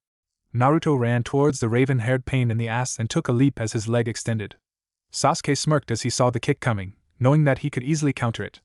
Sasuke put his hands up and caught the foot before it could kick him away. Sasuke was smiling more than he normally did, but that stopped when he saw Naruto's own smile. Before Sasuke could do anything about it, Naruto had used his free leg to kick Sasuke in the face while his hands were occupied, freeing himself of the Uchiha clan prick while said Uchiha went flying away a couple of meters and out of the ring. Naruto Uchiha wins the match. Iruka shouted over the screams of the many females screaming at Naruto, most saying that he definitely cheated or that there's no way that Sasuke had given this spar his all. Naruto had grown used to these shouts and claims from the many times he and Sasuke had sparred. If his memory served correctly, this made it 16-13 in Naruto's favor. Not that Naruto had counted all the spars that he and Sasuke had ever had. That'd be ridiculous. It was just a habit he had picked up when his only goals were to beat Sasuke and become Hokage. Back then, the scores had been drastically different, more around 10-0 in Sasuke's favor. But Naruto had quickly caught up and surpassed Sasuke. Damn it, how is he this strong? I'll never be able to prove myself to father if I can't even beat this non-Uchiha. Sasuke was trembling as his thoughts grew angrier and angrier, while Naruto merely walked over the fallen student and held down his hand in a silent offer to help Sasuke up. Black eyes met shining lilac, and Sasuke swatted Naruto's hand away and stood up, walking away from the blonde as his fists clenched. Alright, everyone back in the classroom, we still have lessons. Needless to say, most of the students groaned. Meanwhile, hidden in the trees was a man dressed in a black hooded cloak and a mask. He stood from his spot and disappeared, intent on relaying his findings to Lord Danzo. 8 hours until Shisui's death. Shisui was waiting outside the academy, nervously tapping his foot while Itachi stood to the side of him, his eyes looking more tired than ever. They watched as the academy students filed out of the building, looking for their chaperones so that they could go back to their regular lives. As he watched them all, Shisui couldn't help but feel angry at many of the civilians, as well as a few of the clan members, as he heard them talk and whisper about Naruto as soon as he was seen walking outside the academy. And once their kids made it to them, he heard nothing but rude comments about how his brother had unfairly beaten Sasuke again in a spar. No matter what the two of them did, Naruto and Shisui just couldn't get the village to see that Naruto was someone worthy of their respect. The people of Konoha were ignorant, and had long since ingrained their hatred for the Kyuubi into Naruto. No matter what they did to show them that they were wrong, they continued to treat him unfairly and push their children to feel the same way. And these were the people that Shisui had been enlisted to save. Shisui! He heard Naruto scream once he spotted his older brother, going into a slight jog until he reached him. Thanks for picking me up, but I actually have to go meet Mabui at Ichiraku's. Is it okay if I do that? Shisui smiled at that, remembering the friend that Naruto had invited to his birthday dinner, and he had thoroughly enjoyed the show. Shisui had made fun of Naruto for Hinata liking him that very same day, and only a couple hours later is Shisui witnessing Naruto with another girl. Not only that, but it seemed that both of them felt similarly. Not that either of them could tell, considering that Naruto was 10 and Mabui was only 9, but Shisui could very clearly see both of their cheeks turning red multiple times throughout the night. Naruto was turning into quite the ladies' man indeed. Although Shisui hoped that Naruto would just try and find one girl, instead of going off to try and be a womanizer much like the Sannin he had once met and despised. That should be fine, Naruto, it is her last day after all. Just make sure you two don't blow something up for your date, Shisui said, getting a very big blush from Naruto. We're not dating, Shisui, Naruto shouted, his blush taking up his entire face and his voice causing quite a few people to look over to them, particularly one small Hyuga girl. Itachi actually moved away from the two of them when Naruto shouted, causing the blonde to look quite sheepish. Maybe not now, Naruto, but just give it time. Now run along. If you're gonna go hang out with Mabui, then I have some errands I can run, Shisui said as his hands motioned for Naruto to shoo. Naruto gave Shisui a slight glare, but ran off nonetheless. Now, time to prepare for the Kodoama Tsukumi. With Naruto at Ichiraku's. Naruto sat at the counter inside the ramen stand, his hands fiddling with each other as he waited for his friend to show up. She was only a minute late if the clock on the wall was right, but for some unknown reason Naruto was still nervous. His eyes kept darting back and forth between the entrance of the stand and the clock on the wall. Looks like someone's getting nervous, Ayam said from the other side of the counter as she and her father worked on making the noodles. Is someone a little fidgety for their date today? Naruto glared at the older girl, about to state that he and Mabui weren't dating, until something better came to mind. Oh yeah? And how's asking Shisui out going for you? He said with a smirk, satisfied when Ayam grew a very embarrassed red face. It's not my fault that there's never a good time to bring it up. He's just always so busy, she shouted, causing Tucci to look over to the two of them with an amused smile. Well, he should be at the house, probably preparing for a mission. Alone, Naruto said the last word with a wink, causing the already red Ayam to start turning new shades of red. I don't think there could possibly be a better time to set a date with him. Or are you too busy? As Ayam started to sputter random sounds and nonsense, Naruto looked off to Tucci and gave the man a knowing look. Tucci returned the look with a thumbs up and his signature smile, and joined the unspoken mission. Ayam isn't busy at all, isn't that right, Ayam?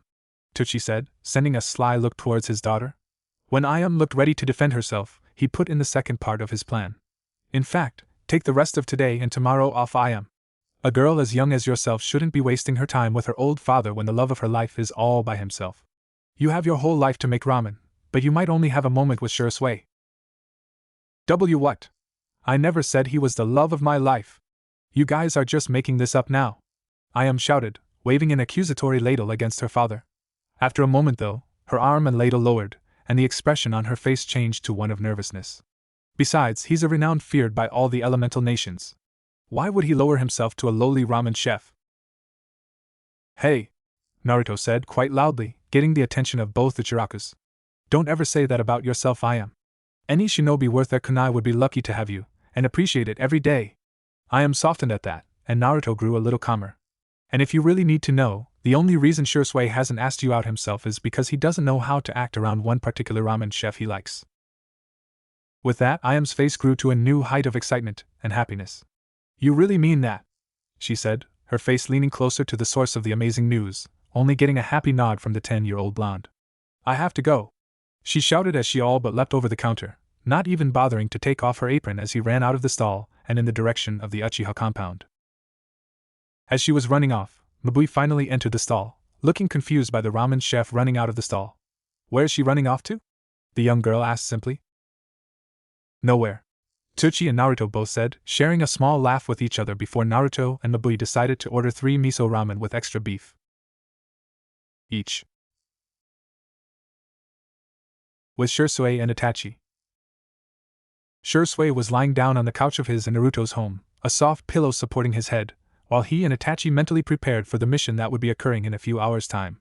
Shisui was staring at the ceiling, thoughts flowing in and out of his mind faster than he could properly comprehend them, while Itachi was reading Naruto's copy of the tale of the utterly gutsy ninja, written by the legendary Sannin, Jiraiya. So I heard Naruto beat Sasuke again in a taijutsu match at the academy, Itachi suddenly said, breaking the older Uchiha out of his thoughts. Am I to assume that his training is coming along well? Shisui brought his sight down from the ceiling and looked around the rest of the house, uninterested in it.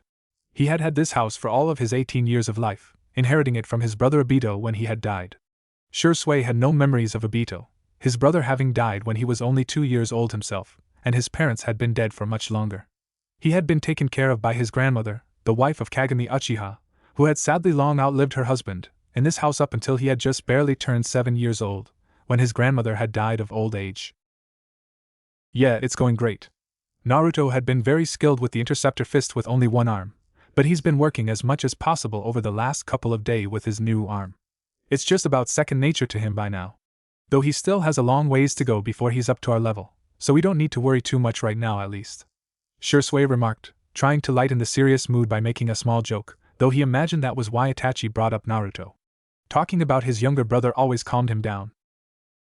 Shisui remembered asking his grandmother about his older brother and parents quite a bit when he was younger, and from what he had gathered, the world seemed to think that they were insignificant. Despite being the direct son of Kagami Uchiha, his father had never risen above Chunin, nor did he desire to, according to his grandmother. And his mother was a simple housewife, whose only dream was to take care of the 2 children she gave birth to, having sadly died giving birth to him. His father had died in the Third Shinobi War, being ambushed by ninja from Iwa while saving a squad of genin, which had allowed them to live. I see. And how is his shuriken jutsu and kenjutsu training coming along?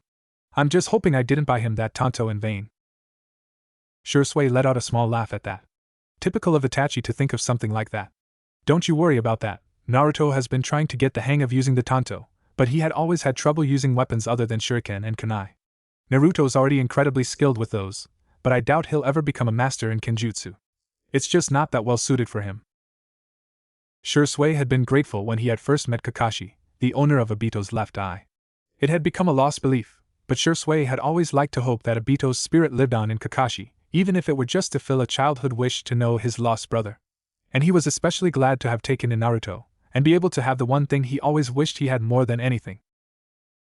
A family. That is alright, many of the greatest shinobi don't use kenjutsu. As long as he is familiar with it, he should be just fine. And of the ninjutsu? That was Naruto's greatest weakness in their training so far, and it caused Shisui a great deal of stress just thinking about it. Naruto had so far only mastered the basic Academy 3 and the Great Fireball Jutsu, all with one hand, and all only being accomplished through months of training and practice, and sheer determination and willpower. And ever since he had gotten the wooden arm, it had been driving the 2 of them crazy that not even with both hands was it getting much better. Shisui had always assumed that it had been the attempt at trying to use one-handed seals that prevented Naruto from being able to use ninjutsu, but now, he was stumped. No progress so far, and he's still trying to hide the secret training from me. I honestly have no idea what could be the problem. Now that he's got the new arm, there shouldn't be anything getting in the way of his chakra flow. But that's not stopping Naruto from trying his damn hardest. Itachi nodded at Shisui's statement, all the while thinking about his own brother's progress and behavior. That is a good trait to have, he said in reply after a couple seconds of silence. If Naruto keeps acting and training like that, he'll surpass us quicker than you might think. They both stayed silent after that, and both went back into their thought. Although Itachi was reading one of his favorite books, his mind was still focused on his own little brother. Sasuke and Naruto had never been on the greatest of terms, but ever since Naruto had been adopted into the Uchiha clan, and especially since he had risen in skill, Sasuke's dislike for the blonde had grown to a level that Itachi had never seen a childhood rivalry go. He was beginning to show signs of darkness, such as his obsession on getting stronger for the sole purpose of putting down an enemy. It didn't help that Sasuke couldn't handle the fact that Naruto was more skilled in the Uchiha arts than a blood Uchiha was. Naruto had mastered the Great Fireball Jutsu before Sasuke had managed it, and Naruto did it with one hand. That event in particular had caused Sasuke to become more angry than Itachi had ever seen him. Sasuke was becoming a mirror image of their father, and it was worrying Itachi to no end. "So how are you handling it?" Itachi asked bluntly, getting to the point that they were so desperately trying to avoid. Shisui's first response was to lose the smile on his face, his eyes going back to the ceiling he was staring at previously. "How am I supposed to be handling it? We've been trying to stop this revolt for years, and now not only is one of the village elders and his foundation helping the clan with it, but they plan to use my brother to accomplish it? I almost want to abandon the clan at this point. But Naruto loves it. The way he sees it, the clan is the reason he's at where he is today. To him, the clan is what gave him a reason to live. Naruto and I are a family because I was part of the Uchiha clan. And whether or not that's true, I will do whatever I can to protect the name of the clan. At the very least, then Naruto can stay proud of the name." Itachi was once again impressed by the bond his best friend and Naruto shared. There were very few people in the shinobi world that would go so far for someone they weren't even related to, and yet, Shisui and Naruto would go to the ends of hell for each other. Suddenly, there was a knock at the door, and both Shisui and Itachi looked over, very confused. It was not often that they had visitors, and they couldn't feel a chakra signature off the person at the door, most likely meaning that they were a civilian. Civilians never visited them. The two of them walked towards the door, Itachi sticking to walls and roofs so as to hide in a position where, if need be, he could jump in and assist him with the potentially hostile enemy. They reached the door, and once Shisui was certain that Itachi was hidden, and his left hand could easily reach a kunai if necessary, he opened the door. "Hey there, Shisui," Ayam said, a little too suddenly and loudly, which startled Shisui ever so slightly, causing him to almost grab a kunai from his pouch. Once he knew who it was, he calmed down immensely. "Hey Ayam, what are you doing here? Shouldn't you be at the shop?" he replied, confused at why she was off work. "Father gave me a couple days off for I'm working hard the past couple of days, that's it," Ayam said as Shisui mentally put his hand on his face, while Itachi actually did. They had both learned by now that Ayam was a terrible liar, and it showed. But that was one of the things Shisui liked about her. "Well, why don't you come in, I'll make us some tea.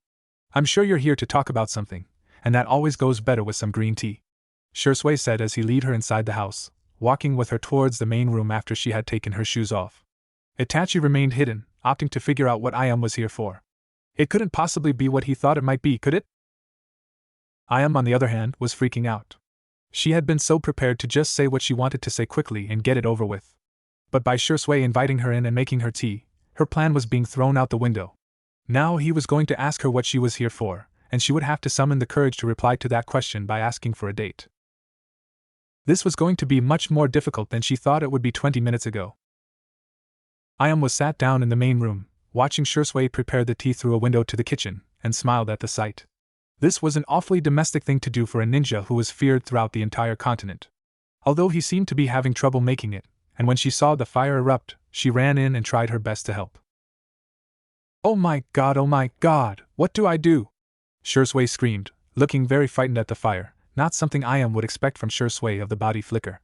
She quickly looked around and saw a fire extinguisher, and grabbed it. She pointed the handle towards the fire, and shot the extinguisher at the fire, also getting Shisui a bit in the process. When the fire was out, Shisui at least looked very sorry and embarrassed at the situation. Rubbing the back of his head, Ayam noting that it must have been something he picked up from Naruto, he gave her the most awkward smile she had ever seen.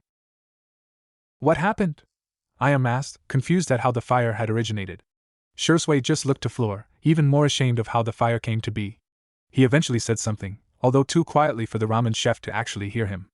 "I'm sorry, what did you say, Shisui?" "I tried boiling water," he said again, his cheeks reddening at the embarrassing event. Ayam just stared at the boy just a couple years older than her, blinking every so often, before she had to hold back a laugh. It slowly became harder and harder to hold it in, and soon enough, she could be heard laughing from across the street. "Is this why you and Naruto eat out so much?"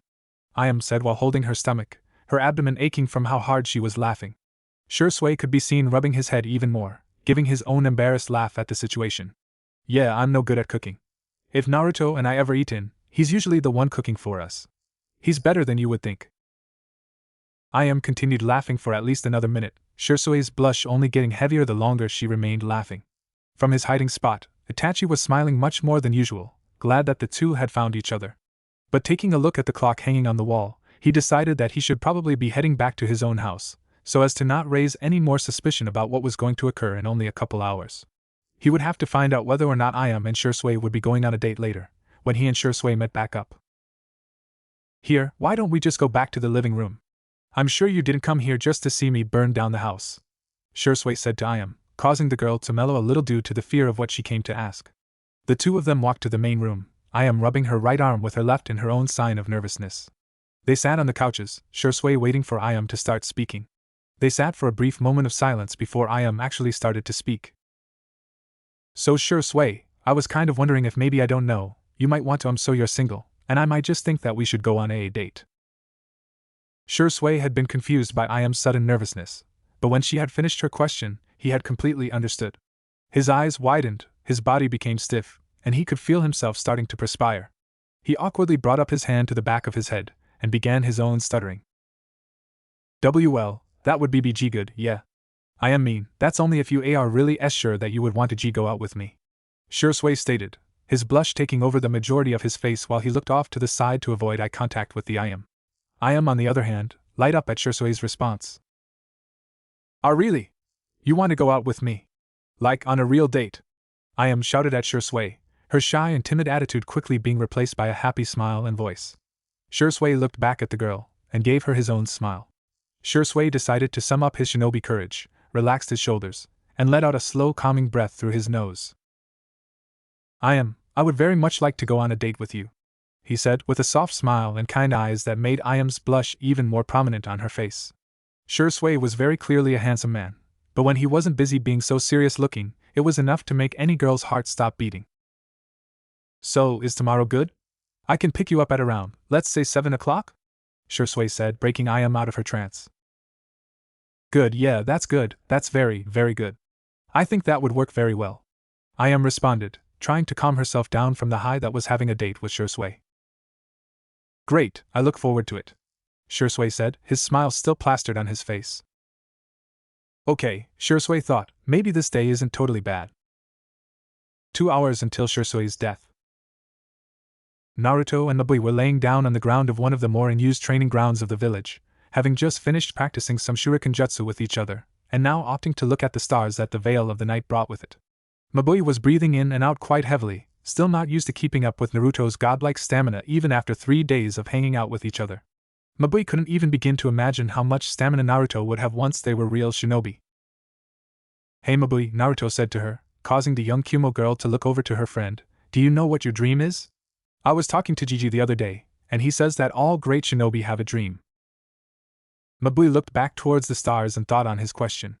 Her father and mother had told her the same thing a couple of times throughout her life, but she had never given it much thought before. Her mother and father were considered decent shinobi, but they were revered as the best diplomats that Kumogakuer had to offer.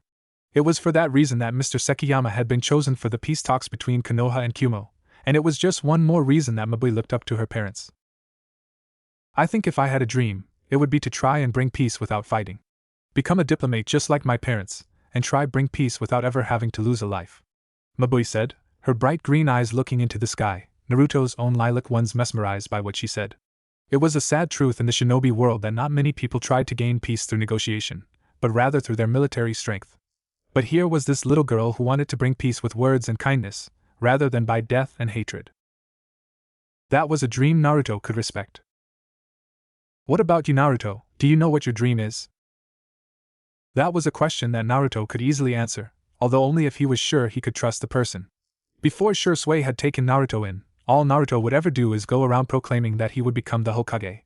Now though, Naruto didn't think he had that desire anymore. Hokage was a position that he quite heavily respected, especially considering his Gigi was in that role, but he couldn't picture himself wearing the hat and robes anymore. He had long since adopted a new dream. I'm going to become strong enough to make the Uchiha clan proud to have me as a member, even if it's as an unofficial member. I'm gonna make them see that it's not a burden to have me as a member. That way, I can make both the clan and Shisui proud to have me. Mabui nodded at that, and they continued to lay underneath the stars in silence. Naruto talked about Shisui a lot, and Mabui couldn't always relate, considering she was an only child. She knew that Naruto was an orphan, and had only been brothers with Shisui for the past 3 years, but she still couldn't help but feel a tad jealous that he still had that sibling figure in his life. It was wrong of her, and she knew that, but she couldn't stop herself from wishing that she had someone like Shisui in her life. The minutes passed in silence, and soon enough Mabui decided that it was best to say goodbye to Naruto now. As much as she didn't want to, she had to begin the return to Kumo with her father tomorrow, and they were leaving pretty early in the morning.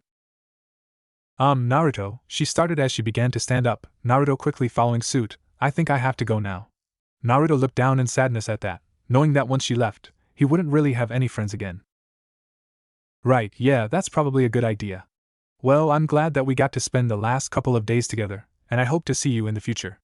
Naruto replied back to her, facing his head back to the ground and sounding about as formal as when they first met, which Mabui came to realize was another sign of nervousness for the blonde. Mabui let out a little laugh at that, causing Naruto to look up and see her beautiful smile. Don't be so sad, Naruto, we're definitely going to be seeing each other again. And we already agreed to write each other letters, remember? She said to Naruto, causing Naruto to smile back at her. So just make sure that when we do meet up again, that you're proudly wearing the Konoha Hittite. Naruto gave her a hug after that, and she soon left the training grounds to return to the hotel that she and her father were staying at.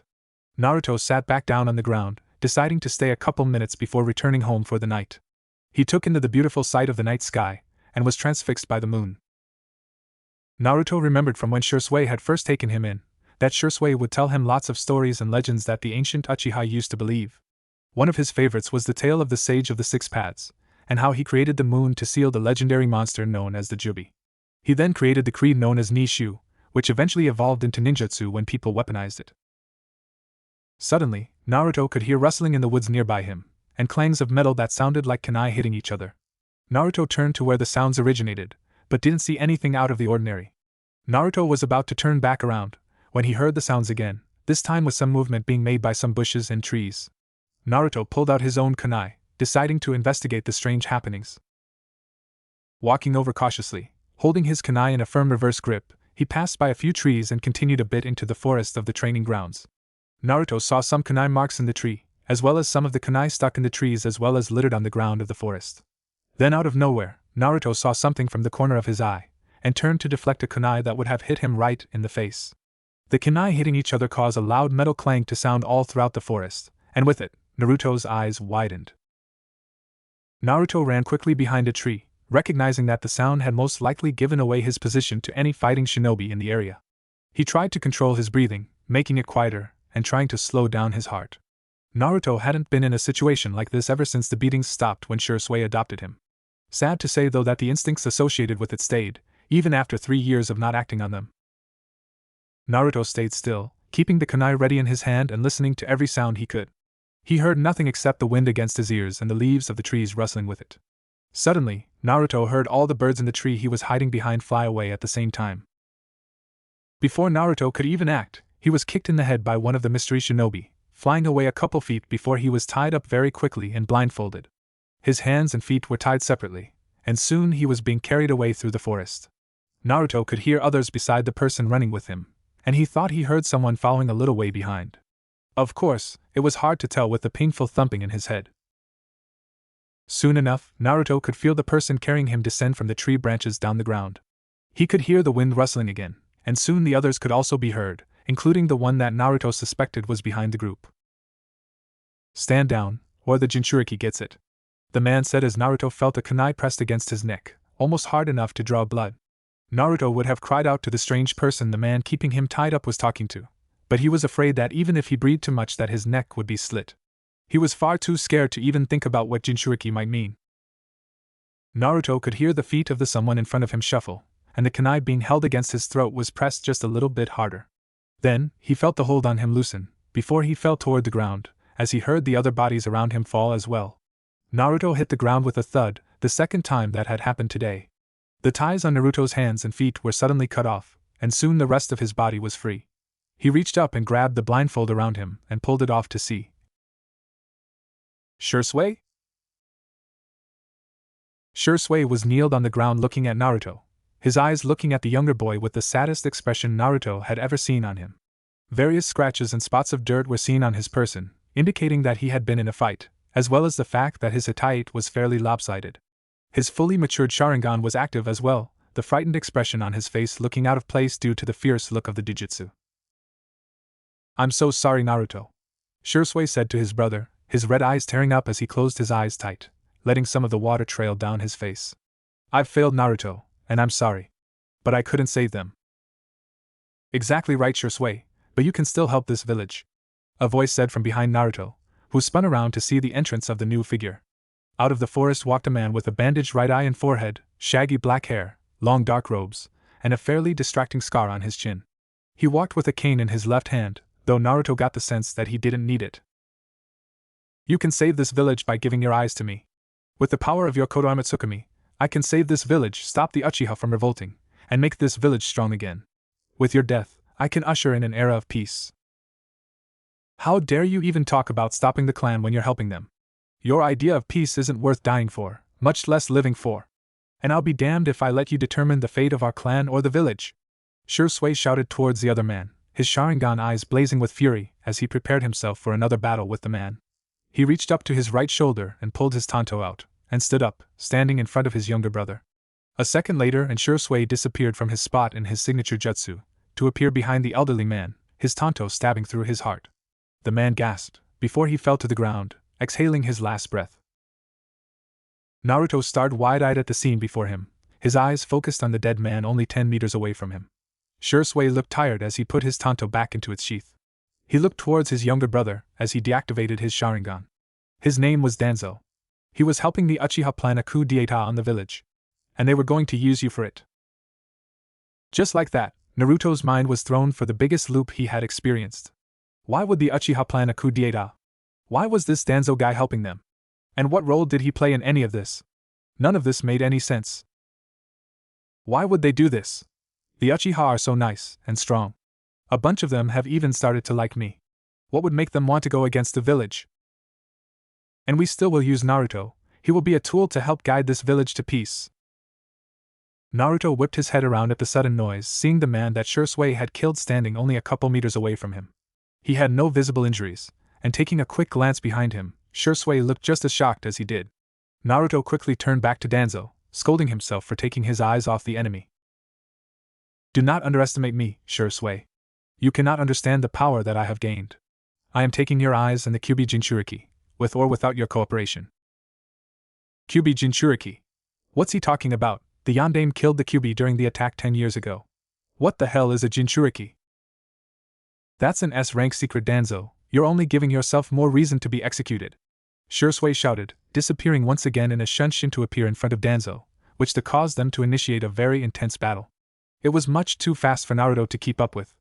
Naruto had no idea how such an old-looking man could be keeping up with his older brother. He was still confused as to how Danzo had even survived Shisui's initial attack. Whoever this man was, though, he was not good. He clearly had some motives that were less than ideal, and he was trying to get his foster clan to participate in something that was certainly not good for them. But right now, in this moment, he was hurting his older brother, and Naruto had to do something about it. Naruto brought up his left hand and started going through hand seals with speed not usually found in an academy student. When he had gone through them all, he brought his flesh hand up to his mouth and said, "Fire style, great fireball jutsu." A small stream of fire flowed out of his mouth, and once it had reached a couple meters, expanded into an enormous fireball raging towards the two shinobi. Naruto knew that Shisui would be able to avoid his attack, but hopefully the one non-academy ninjutsu he had mastered would surprise and overwhelm the older man. Shisui looked over to his left, and saw the fire coming towards him and his foe. He let himself feel a little bit of pride at how well Naruto had mastered the clan's signature jutsu. But now wasn't the time to dwell on how proud he was of his brother. He had to make sure that Danzo got caught in this. Shisui shined behind Danzo, and with his tanto, severed the tendons in the older man's feet. He made a quick cut along Danzo's back quickly before kicking him down to the ground and teleported out of the way of Naruto's and next to said blonde before the fire could harm him. He watched as the red flame engulfed the Konoha elder. He relaxed at seeing the burning corpse of the man, and turned his body to see Naruto. Focused, calm, not afraid to take action. Just some of the things that every shinobi needed. Suddenly though, Danzo emerged from the flames, his body showing none of the injuries that Shisui had inflicted on him, his cane gone and replaced with a sword that they could only assume that the older man kept it hidden in his cane. He was moving faster than Shisui could have expected, and he was close to Naruto. Too close for Shisui to step in and save him. The sword Danzo had in his right hand was coming down towards Naruto at speeds that couldn't be rivaled, though that didn't stop Naruto from trying. He brought his left, flesh hand down from his mouth, canceling the monster of a fire, while bringing the wooden right one up in an attempt to use the steel-like strength of the arm to block the sword. In the end, I was futile though. Naruto screamed in pain as the sword ran across his face, breaking his goggles and cutting from his forehead and over his left eye, cutting into the eyelid and into the bright lilac orb, effectively destroying it. The deep cut ran down from a couple centimeters above the eyebrow and ended next to the middle one of his strange faint whisker marks, already cutting past the highest one. Shisui looked on in horror as his younger brother lost yet another part of his body. And in his distracted state, Danzo took his chance, and lunged his hand towards Shisui's face, and stole his right eye. It felt horrible, disgusting having his eye pulled right out of his socket. Though Shisui knew that Naruto probably felt far worse than he did. Shisui grabbed Naruto and shunshined away as fast as he could, though in his weakened state, he couldn't get as far away as he would like, still within fighting distance from Danzo. No way that they could get out of this. I have taken your eye, Shisui, and I have weakened the Kyuubi. Admit defeat, and I can assure you that your death will help lead this village to an era of peace, and one under the leadership of the Uchiha. This village will become the strongest it has been since its founding. We can bring all the other countries and villages under the banner of Konoha, and bring the entire continent to justice. Just think of how powerful Konoha will be combined with the strength of Iwa, Suna, Kumo, and Kiri, not to mention their secrets and resources. Shisui only grew angrier as Danzo continued to speak, busy using what little medical ninjutsu he knew to heal Naruto's eye then best he could. He could heal the cut over his eyelid just a little, and figured that Naruto's incredible healing factor would do the rest. Shisui was sad to internally admit that he didn't think even the Kyuubi could heal his eyes. Almost nothing could repair a destroyed eye. What you're suggesting is a complete dictatorship of the entire great continent. Naruto shouted, surprising both his brother, who had pulled away the hand healing him, and the Konoha elder. Of forcing everyone to give up their ideals and beliefs, just so that you can be put in power. And to do it, you're just tricking the Uchiha clan into working for you, lying to them, making them think that they'll be put in charge instead of you. At least, that was what Naruto could gather from the short exchanges between Shisui and Danzo. And I will never let anyone disgrace my clan like that. Not some old bastard like you, and definitely not the Uchiha themselves. I will protect the clan name and legacy from people like you, even if it costs me my life to do so. And I never go back on my word. Shisui looked at Naruto, with his bright blonde hair and his shining lilac right eye. His left was closed, with a long red cut going down the left side of his face, the mark identical to the one that Kakashi Hatake bore over his left eye. The same mark as the one who held the spirit of his long-dead older brother. Because that's my ninja way. Shisui had heard that with the voices of both his brothers, seeing an image of Obito standing right next to Naruto.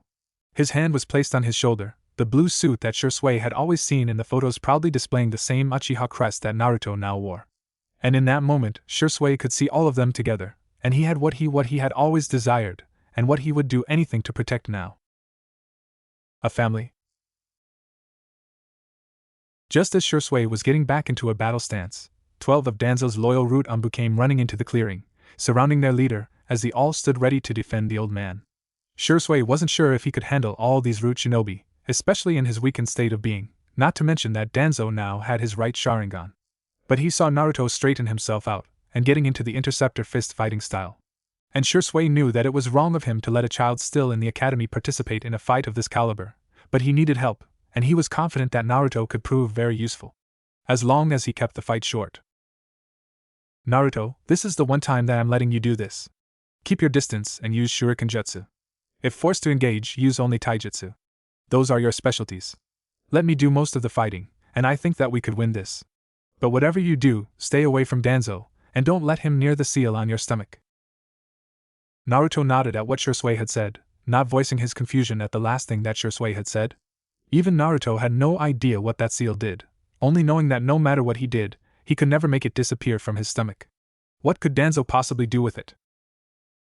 Alright, Shisui, but after this, you will tell me what is going on, right? Shisui only smirked, giving Naruto the only answer he needed. Shisui ran off from where he and Naruto were standing. Naruto reached into his shuriken hip pouch and pulled out a dozen shuriken, 6 in each hand. Once Shisui had reached a respectful distance, Naruto skillfully threw the projectiles straight at Shisui's back, coming closer and closer to the Uchiha before they suddenly curved around him, fanning out straight towards the 12 root shinobi that came running towards Shisui, 1 shuriken for each umbu. As Naruto expected, each of the umbu easily blocked the shuriken. And as Naruto had hoped, it had distracted them just barely enough for Shisui to use his signature jutsu, teleporting behind 2 of the root almost simultaneously, and stabbing both. Shisui then engaged the remaining 10 of them in an epic battle of kenjutsu and taijutsu unlike anything Naruto had seen in his 10 years of life. Naruto had heard stories of Shisui's legendary battle skill, but to see it in person, even if it was not the ideal situation, was something else entirely.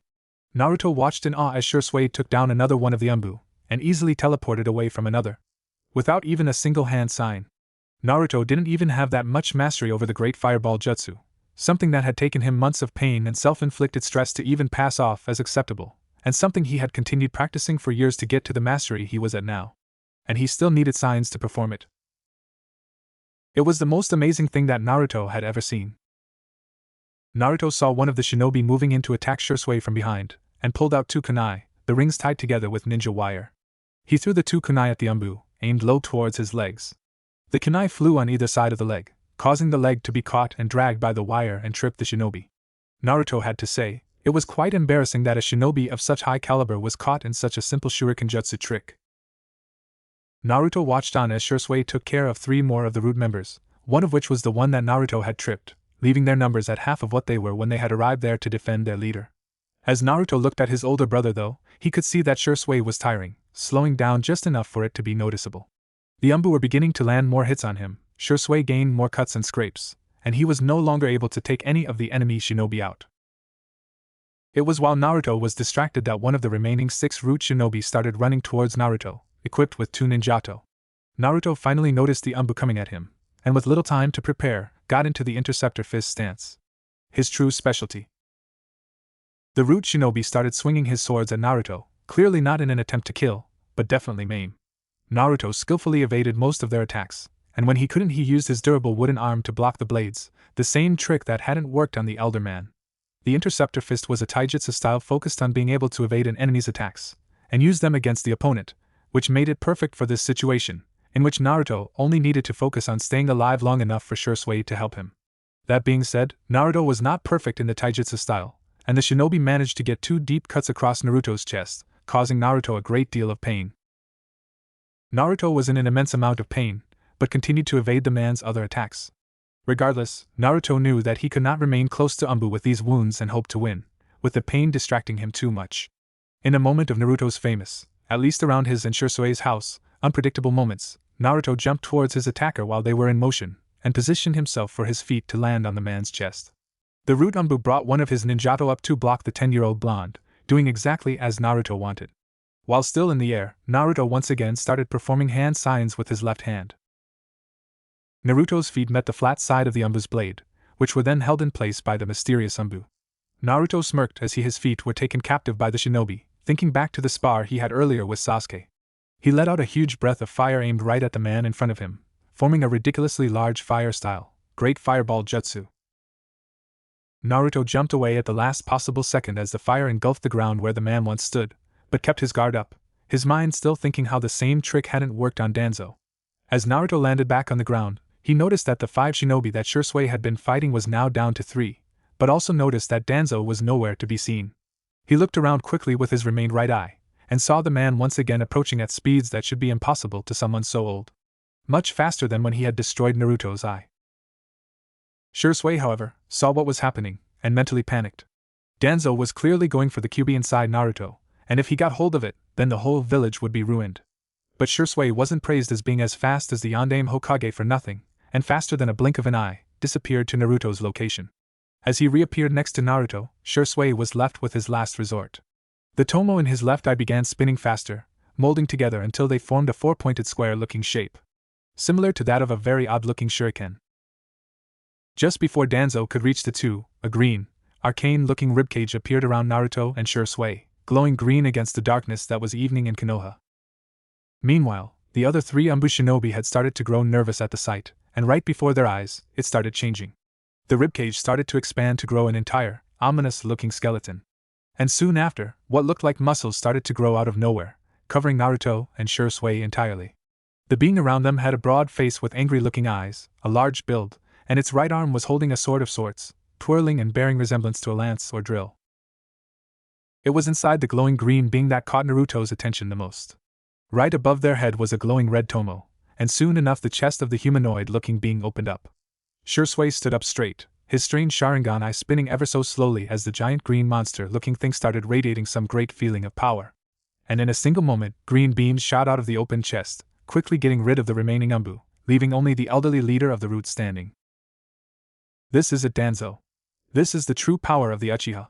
With this blade, comes your eternal demise. Shisui proclaimed, the ethereal being raising up its swirling blade as it prepared to attack its enemy. Unknown to the three of them, someone else was watching the battle from afar, and was wide-eyed at the blade that was in the being's hand. The Gohei. Has it been in Shisui's possession this entire time? Ku, if only such a talented Uchiha wasn't going to die today. He certainly would be a good body to inhabit.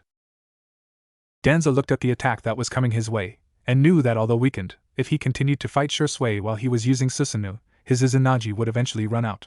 He was lucky enough to be able to gather the Sharingan that he had right now over the last decade, and he couldn't avoid to waste them unless any more Uchiha were to die.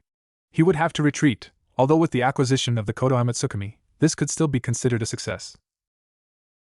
The lance-like weapon that the Susanoo was wielding started spinning in its right hand, and pierced where Danzo once stood. Danzo had already disappeared by then, but Shisui kept up his technique for a minute, making sure that the elderly man was gone before the green being faded away. Shisui started breathing in and out quite heavily, as he wiped his forehead free of sweat. And after a couple of deep breaths he fell down.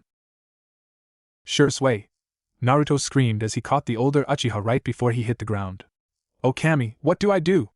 Naruto laid Shisui down on the ground and brought his fingers to his neck, relieved to find that there was still a pulse. He was trying to figure out what to do next when he saw someone jump into the field. As they ran towards the two of them, Naruto pulled out a kunai and jumped towards the figure as they neared him. Naruto, it's just me, Itachi said as he evaded Naruto's kunai swing, but Naruto didn't stop attacking the long-haired Uchiha. Itachi kept dodging the smaller blonde until he eventually put Naruto in hold, keeping the distressed kid from attacking him any longer. Naruto, you need to calm down. We need to get Shisui somewhere away from here and treat him. We can't do that if you're trying to kill me. Naruto struggled to get out of the hold Itachi had him in, before he gave up. Instead, Naruto asked him a question. What did Itachi get me for my 8th birthday? Itachi was a little confused by the question, but then he knew what Naruto was trying to do. Anybody with even the smallest amount of sense knew that even the most basic of genin could impersonate someone else. Naruto was making sure that Itachi really was Itachi. I got Naruto a pair of sandals that were 2 sizes too big. Naruto let out a breath of relief at Itachi's answer, but still had to make absolute certain. What color were they? Pink. Naruto relaxed his entire body after that, knowing that only Itachi or somebody very close to them would know that. It was the only prank Naruto had ever witnessed Itachi participate in, and was a very fond memory of his. Itachi, you need to help me, Naruto said once Itachi released him, his right eye crying while his destroyed left eye still sat closed. I don't know what was going on, other than Shisui was trying to stop some coup by the Uchiha. But this Danzo guy stole Shisui's right eye, and we had to fight these Umbu guys, and I don't know what to do, Naruto yelled as his eyes spilled tears. His arms were shaking, and his breathing was fast and irregular. So Itachi did the one thing that could calm Naruto down. He knocked him out. At the waterfall, minutes until Shisui's death. Naruto groaned as he sat up, his chest and eye screaming in pain as he did so. He opened his right eye and looked down at his chest, seeing the wound that was there. He had always had an extremely fast healing factor, but he knew that for cuts like these it would take him a few hours, and sometimes a hospital to heal. He touched his 2 sword injuries and hissed at the pain that came with it. That would certainly take a while to get better. He looked around where he was and saw that Shisui was also sat up, with Itachi's hands glowing green as he did a final checkup on his cousin's health. Naruto could see that the two of them were talking in whispers, but Naruto didn't care. All that mattered at the moment was that his big brother was okay. Shisui, Naruto called out as he stood up, ignoring the intense pain his body was in, and ran over to the two men. Shisui immediately looked very worried for Naruto, and stood up to get to him. Naruto, you shouldn't be standing up and running just yet. Look at yourself, you need to rest and get to the hospital, Shisui said as Naruto got to his brother. Shisui knelt down to look Naruto over, and cursed to himself when he saw the cut that Danzo gave Naruto. You need to get your eye looked over, that's not going to heal. Yeah, you're one to talk, Shisui, Naruto joked, bringing a little humor to a situation that very much needed it right now. Shisui gave Naruto a small smile, happy that Naruto was able to come out of that situation well enough to still make jokes, even if Itachi had said Naruto was having a panic attack before he brought them here. He hoped Naruto would be able to do that after Shisui did what he needed to do. So I promised you answers, right? Shisui said, his expression sad as he knew what he would have to do. Naruto, you know from the fight that the Uchiha were planning a coup d'etat against the village. The Uchiha felt that the village was oppressing them after the Kyuubi attack 10 years ago, especially because there are suspicions that the Uchiha were involved in the attack. Naruto looked at Shisui wide-eyed at that, shocked by the news that the Uchiha were feeling discriminated against. What do you mean? There's no way that can be true. The Uchiha were only making sure that all the civilians were safe, and by then the Kyuubi was killed. Everyone respects the Uchiha, they were put in charge of the police force, why would they do that? When people are hated, they tend to hate in return. And the Uchiha are very good at feeling hate, Shisui said, hating the look in Naruto's eyes at the information. But the important thing is that they were going to use you to do it. Naruto looked a little confused, but the downfallen expression on his face remained. What do I have to do with it? I'm still in the academy. I'd be useless in a coup. Naruto tried to reason, and now Shisui knew that there was no way that he could back out now. Maybe it would be best if I were to show you, Naruto, Shisui said, and before Naruto could do anything about it, Shisui used his Sharingan, and went into the mystery that was Naruto's mind. Naturo's mindscape. Naruto looked around wherever it was that Shisui had taken him, and was confused by what was around him. It looked like a large sewer, with tall stone and concrete walls and ceiling similar to that of a tunnel. His feet were submerged in water, but he couldn't feel it. Even when he dipped his hands in it, it was as if the water wasn't even there. But up on the ceiling, there were two transparent pipes that were both leading down the tunnel. They were both very large, and seemed to be carrying some sort of strange liquids in them. The one on his left was very large, probably twice his height in diameter, and was carrying a blue liquid that seemed to be bubbling ever so slightly as it traveled away from the direction the tunnel led. The second one was more than 3 times the size of the first one, and held a rather violently bubbling red substance as opposed to the calmer blue one. Naruto watched the two pipes in awe, enamored with the red and blue substances. And every so often, he would see a little bit of the red liquid leak into the blue pipe, creating a new, tiny spot of purple in the blue pipe, before the blue overtook it. Naruto swore that it was crazy, but every time that happened, it almost seemed like the blue pipe got bigger. That's your chakra. Keep in mind that it's not actually your chakra, just what your mind imagines as your chakra. That doesn't mean it can't be affected by what you do here. It's confusing, but let's just say that this place is both real and imaginative. Naruto looked off to his side to see Shisui right beside him, looking just as beat up in here as he did in the real world. Not that he wasn't any better himself. Shisui started walking forward, walking without a care for his condition. Naruto followed shortly behind him, trusting that Shisui knew what he was doing. They walked in silence, and Naruto looked around to see that there were many doors in whatever sewer tunnel they were in. Each one looked like a steel door that was used to hold up high-security prisoners. There were so many of them, but Shisui kept walking, so Naruto didn't have time to look into any of them. But with everyone that they passed, Naruto could feel something from them. He'd pass by one and would feel happiness coming out of it. But with the next he would feel terrified, even though there was no threat around him. And one that he felt often was pain. The pain that he had felt almost constantly before he had a family. Eventually, there were no more doors, and Naruto could see a large room at the end of the long tunnel that they had walked down. As they entered, Naruto looked to the ceiling of the room, and felt so small when he did. There were 2 large barred gate doors, with a piece of paper on them that was too small for Naruto to read with only one eye. It was too dark to see what was behind that gates, but Naruto didn't care about that. Below the floor where he and Shisui were standing, was a magnificent, swirling, enormous pool of the blue and red chakra that was in the pipes that lead away from where the two of them currently were. It seemed endless, the amount of whatever liquid it was going further down until it reached eternity. It was swirling and mixing around in a beautiful display, sometimes creating the same purple color that he had seen in the pipes. It was the second most beautiful thing he had ever seen. "What is Uchiha filth like you doing here, maggot?" A deep, thundering voice yelled at the two of them, startling Naruto to look away from the infinite pool of chakra and towards the cage where the voice came from. Naruto could see a vague shadow of whatever was prisoner inside it, and was shocked just by the size of it. It was easily as large as the Hokage monument, and Naruto could tell that it was not friendly. "All I need is to show you to Naruto. Sorry, but you're not getting out of here today," Shisui replied to the mysterious voice. Naruto looked to Shisui, confused that his older brother knew whatever it was that was in the cage. "Naruto, you remember learning about the Kyuubi attack that happened the years ago, right?" Naruto nodded, confused once again. "Yeah, they say that the Kyuubi just came out of nowhere. It could have been an attack from another village, but there's no evidence of it. But the Yondaime Hokage killed the Kyuubi, so what's the point?"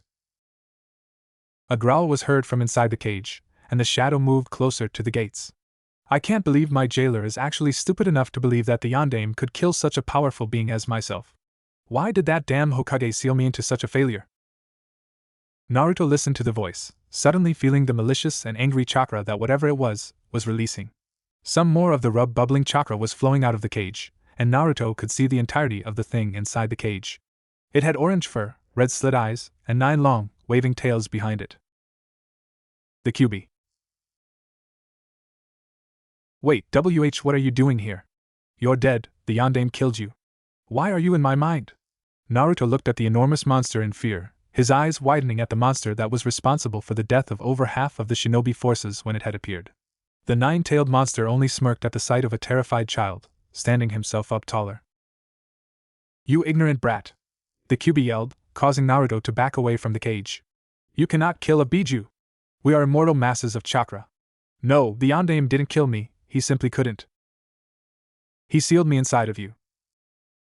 The words rang inside the blonde's head, over and over and over and over again. "He sealed me inside of you. He sealed me inside of you. He sealed me inside of you."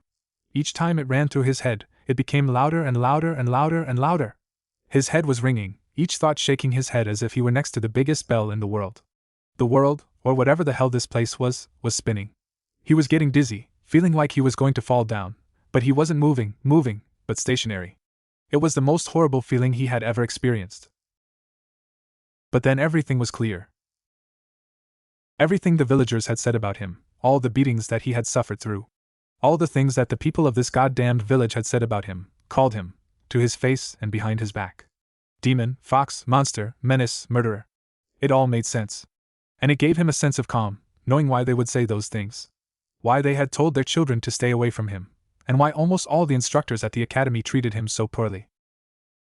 Because he was all of those. He was a demon, he was the fox, he was a monster, he was a menace, and he was a murderer. They were right, everything that they had done was right. He deserved to be killed, he deserved much more than anything they had done to him. You should just die. Back in the real world. Shisui looked at Naruto as the young blonde stared off into space. He had taken them out of Naruto's mindscape for almost a minute now, but Naruto gave no sign that he was paying attention to what was going on around him. Shisui wished he didn't have to take Naruto there, and know what it was that he held, but it was for his safety that Shisui had to. He knew what he had to do by now, and if Naruto was left ignorant, it would only leave him vulnerable. "Naruto, are you alright?" Shisui asked when the silence between the two only grew. Naruto finally moved his eye to look Shisui in his, and he could see in Naruto's one eye something that nobody should have at their age. A look of emptiness and despair. "The fox is right," the blonde said as his eyes started to water. "The fox and the villagers are right. I should be dead. I'm a monster." Shisui broke a little bit when he heard his little brother say that. He knew that the villagers had an enormous effect on Naruto, but he hoped that this would never happen. He needed to stop this way of thinking for Naruto, before it became too late for him. "Don't you ever say that, Naruto," Shisui said to him, his kind face gone in replace of a stern one. "You are not the monster. The Kyuubi is the monster, not you. You're the hero." Naruto looked up to his older brother, his bright lilac eye looking dull as tears leaked out, running down his cheek. He looked so lifeless, just as bad as he had looked at times when Shisui had first adopted him. Shisui had vowed those years ago to make sure that Naruto never looked like that again. And he never went back on his word, because that's his ninja way. It was Naruto, if you seal a kunai into a scroll, does the scroll become the kunai? Shisui asked Naruto, to which Naruto looked slightly confused. No, the scroll just holds the kunai using Fuinjutsu. What does that have to do with this, Shisui? Everything, Naruto. This is no different. That seal, on your stomach? That's the scroll. And the kyubi is the kunai. Naruto looked at Shisui, his eyes different than they were, if only slightly. If I'm not the kyubi, then why do the villagers treat me the way that they do? Shisui knew why they saw him like that. The kyubi was responsible for the deaths of over 1/3 of the entire Konoha shinobi force, not to mention about 1/8 of the civilian population. And the art of Fuinjutsu was a vastly complicated one, some considering it a lost art. There was only a handful of true Fuinjutsu masters left, and one of them was no longer loyal to Konoha. So it made sense that the village wouldn't completely understand that Naruto wasn't the monster they made him out to be. But beating a child within an inch of death, crippling him, leading him to thoughts of suicide was beyond forgiveness. And Shisui would never forgive them. Shisui, it's getting late.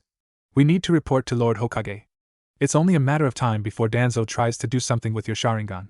We can still stop him, but we have to move quickly. Itachi looked serious as he said that a little distance from the two, his silky black hair falling past his distraught eyes. Shisui could tell that Itachi was doing everything in his power to try and save the clan. Shisui admired the courage that Itachi held, but he knew that it couldn't happen. Shisui still had the Kodo Amatsukami, and all the evidence to get Danzo executed for treason, but Danzo wouldn't let that happen. And Shisui couldn't risk Danzo sending out root agents to hurt Naruto because of that. No, at least for now, they had to appease Danzo. But Shisui could still help out by giving Naruto and Shisui exactly what they need to be able to fight against Danzo. The Manjikyu Sharingan. I'm sorry, Itachi, but that's not going to happen. There were two looks of confusion directed at Shisui as the oldest Uchiha straightened himself up and started walking over to the Uchiha clan heir. We can't have the Hokage do anything about this. If the Hokage were to act on this, you know that he would probably do anything in his power to get Naruto before making his escape out of Konoha. In order for Naruto to be kept safe, we need to make Danzo feel safe. The second he feels like he's under attack again, he'll become desperate and do anything in order to achieve his goal. Shisui looked a bit more understanding, though it was clear he didn't like it. Shisui had been friends with Itachi for almost 10 years, and at only 15 did Itachi look more old and tired than almost any other shinobi that Shisui knew. Shisui looked over to Naruto to see him looking conflicted, and still in a similar state of internal agony. Shisui hoped that Naruto was strong enough to handle what he was going to have to do. Shisui knew that if it were the other way around, he wouldn't be strong enough. But there was still one thing that Shisui needed to do before that.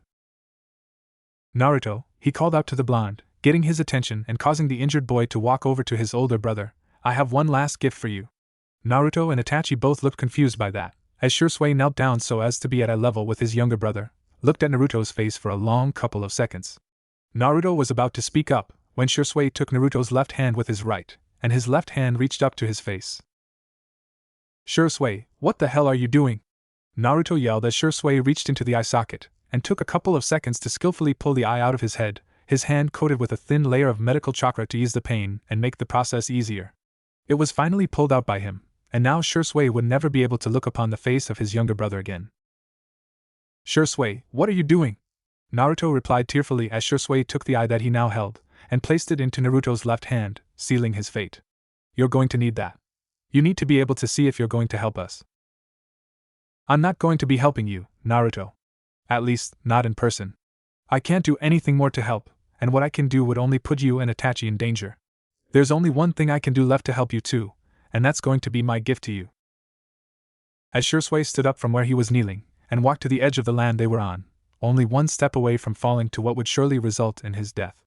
Itachi, Danzo has the Kodo Amatsukami in my right eye. And the only way that I can be sure that the two of you have something that can resist his Manjikyu, is by giving you your own. Itachi looked at Shisui, his eyes widening, while Naruto looked at his older brother, a feeling of dread creeping up on him as he looked towards his newly blind brother. Itachi, what's Shisui talking about? All Naruto received in return was silence from the two of them. Why won't you two tell me what's going on? Itachi looked at the blonde, who was looking quite afraid at what was unfolding before him. Naruto knew what was happening, but what Itachi could tell was truly bothering him was that he didn't understand why. Itachi could completely understand why Naruto was under such distress. This was most likely the worst day that Naruto has ever lived through, and Naruto had been through quite a lot before Shisui came along. Naruto had taken his first life today, and that would take its toll on anyone just by itself. There was just too much to process. And now Naruto had to watch his older brother, his only true family member, commit suicide. Naruto, Shisui began, I need you to see this, he said, as his own voice started breaking. If he could possibly cry, he would be. I need you to see this, and know that I don't want to do this, brother. I want to see you grow up, and become the greatest shinobi the Uchiha clan has ever seen.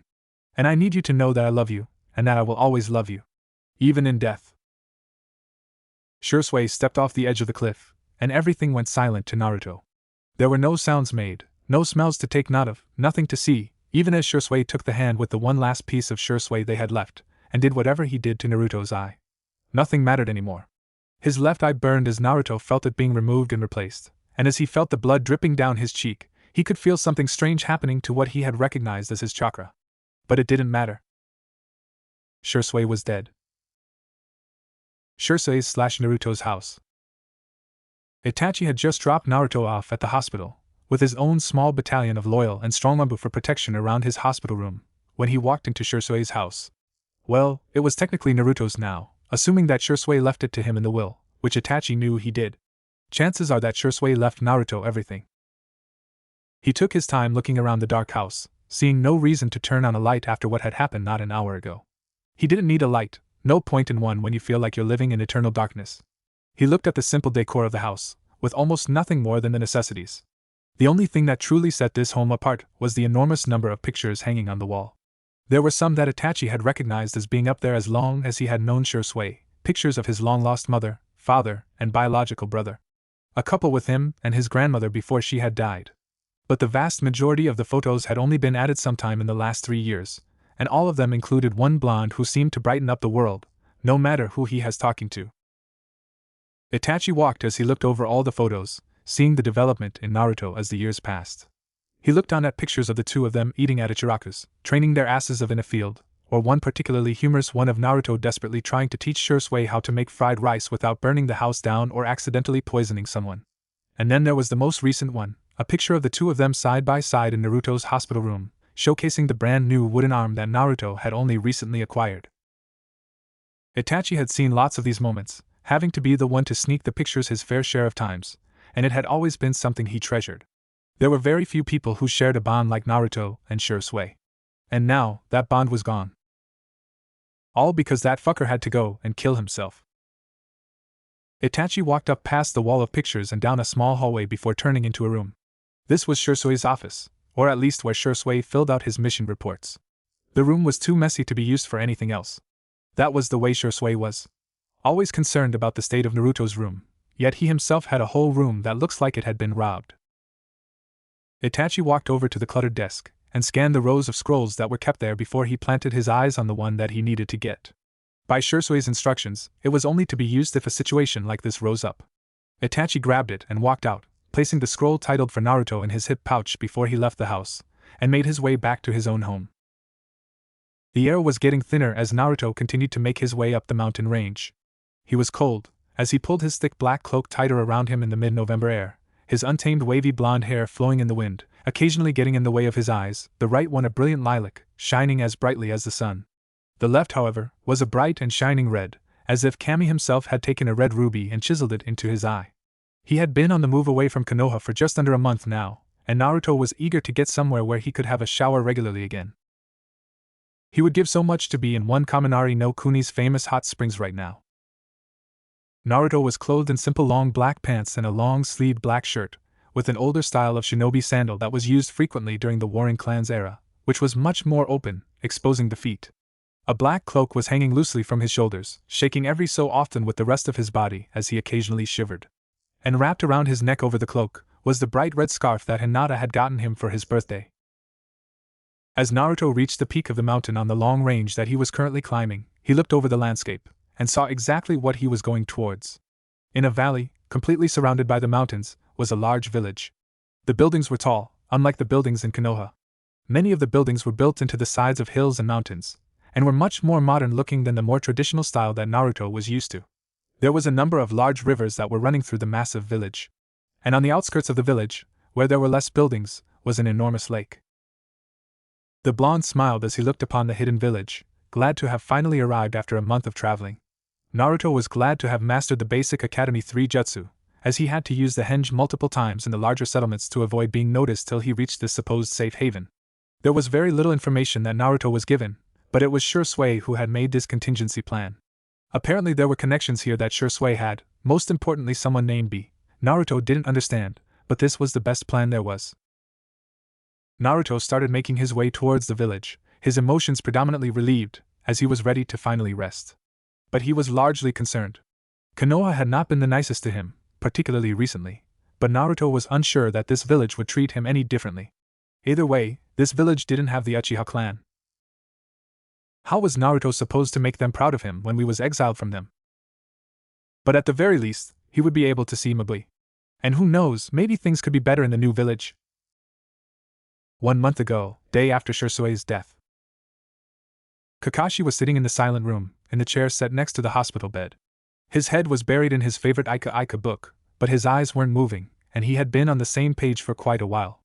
Lord Hokage had come into the room about an hour ago, and stayed for a half hour, before his secretary had run in telling him about an emergency council meeting that he had to be at. Hiruzen had tried to get out of it, but the meeting was about the very reason both of them had come in the first place. The blonde-haired orphan in the bed next to him. The one who only at the age of 10 has experienced more pain than even a fair amount of shinobi do. The blonde that had just received 3 new scars that none of the doctors could explain, one in the exact place that Kakashi had his own. And the new wielder of the Sharingan. Naruto was becoming too much like Kakashi, and that thought scared Kakashi more than almost anything else. The door opened once again, prompting Kakashi to close the useless book and look over to Itachi, looking more dead than Kakashi had ever seen the Anbu captain. His eyes were red and swollen, and his face was void of emotion. He walked in and went straight to the chair on the other side of Naruto's bed, and sat down. Kakashi didn't start a conversation, knowing that Itachi would speak when he needed to. The two of them had always been close, ever since Kakashi had been Itachi's Anbu captain. If Itachi had something to say, he would. Shisui made it look like suicide, Itachi suddenly said, shocking Kakashi ever so slightly. From what information he had received from Lord Hokage, which was given with the utmost trust that Kakashi would never reveal what he was told, if word got out that Danzo was responsible for the events that had happened, especially in the death of an Uchiha, the Uchiha would start a civil war. And as much as they all wished Danzo no longer existed, or how cruel his actions were, he was necessary to keep the peace. The second he wasn't though, Kakashi wanted to be the one who personally set him aflame. How did he explain Naruto's new Sharingan? He asked. Kakashi knew what could happen if anyone other than an Uchiha, or in Naruto's case a non-blood Uchiha, obtained a Sharingan. When Obito had given him his Sharingan, there were many who claimed that he had killed Obito for it. He didn't want that to happen for Naruto, but it was inevitable. He said that he placed it in Naruto in his sleep, after some drunken villagers had attacked Naruto and destroyed his eye, in the hopes that it would finally make the clan realize that Naruto is a true Uchiha, and deserves to be an official member of the clan. Itachi smiled just the tiniest bit as looked at the sleeping form of Naruto. Even in death, Shisui was trying his hardest to give Naruto everything he wanted. Kakashi smiled at that thought, though it was difficult to tell with his ever-present face mask. There are still going to be issues. From what I could gather, Father still had no intention of declaring Naruto an official Uchiha. And there were a couple Uchiha that were calling for Naruto's execution. It's not looking good for him. There's still all the contingency plans that Shisui put in place in these events. He was prepared for everything, wasn't he? Kakashi asked, looking over to Itachi to see him nodding. Forgive me for asking, but how did Shisui know he was going to give Naruto his eye? Surely that wasn't in his grand plan. Itachi stayed silent for some moments, before speaking again. Even I don't know. He said nothing about it during our talks at the waterfall. It's possible that he sent a clone out to do it during his fight with the root. But unless Naruto saw him do that, I don't think we can ever know for sure. Kakashi looked back at the sleeping form of Naruto, noticing tears falling down his eyes, nearing his ear due to the position he was currently in. His face looked pain, and after some tears had been shed, he saw a drip of blood leak out from the left eye. Seconds later, a twitch was seen, and soon Naruto started jolting and twitching like he had lightning running through him. Get a doctor in here, now! Kakashi yelled out into a hallway as he and Itachi sprung into action, prompting a group of giggling nurses to look over at him confused and nervous. Now! He yelled again, with an angrier voice this time, and the nurses started running immediately after, hopefully in search of a doctor. Kakashi ran back into the room, looked over at Itachi as he watched the 15-year-old Uchiha do what he could to keep Naruto from falling off the bed onto the hospital floor. Just short of a minute after, 2 doctors came rushing into the room, one more than Kakashi had requested, and yelled at the 2 of them to leave the room while they and a couple of nurses who ran in shortly after started their best to treat Naruto. The 2 of them took the seats outside the door while they sat and thought about the child inside the room. "Did anything like that happen to you when you got your Sharingan?" Itachi asked the man next to him. Kakashi didn't bother looking over, knowing that Itachi probably wasn't looking at him either. Both were too wrapped up in their own thoughts. I felt like it was burning every couple of hours for the first couple of weeks that it was in me. There was one time that my eye bled. But nothing close to what that looked like. I can't even think of what that might be. Kakashi replied back his former Umbu teammate. Itachi looked at Kakashi, his eyes dark and serious, rather than the calm expression he usually wore. "Kakashi, I need you to answer this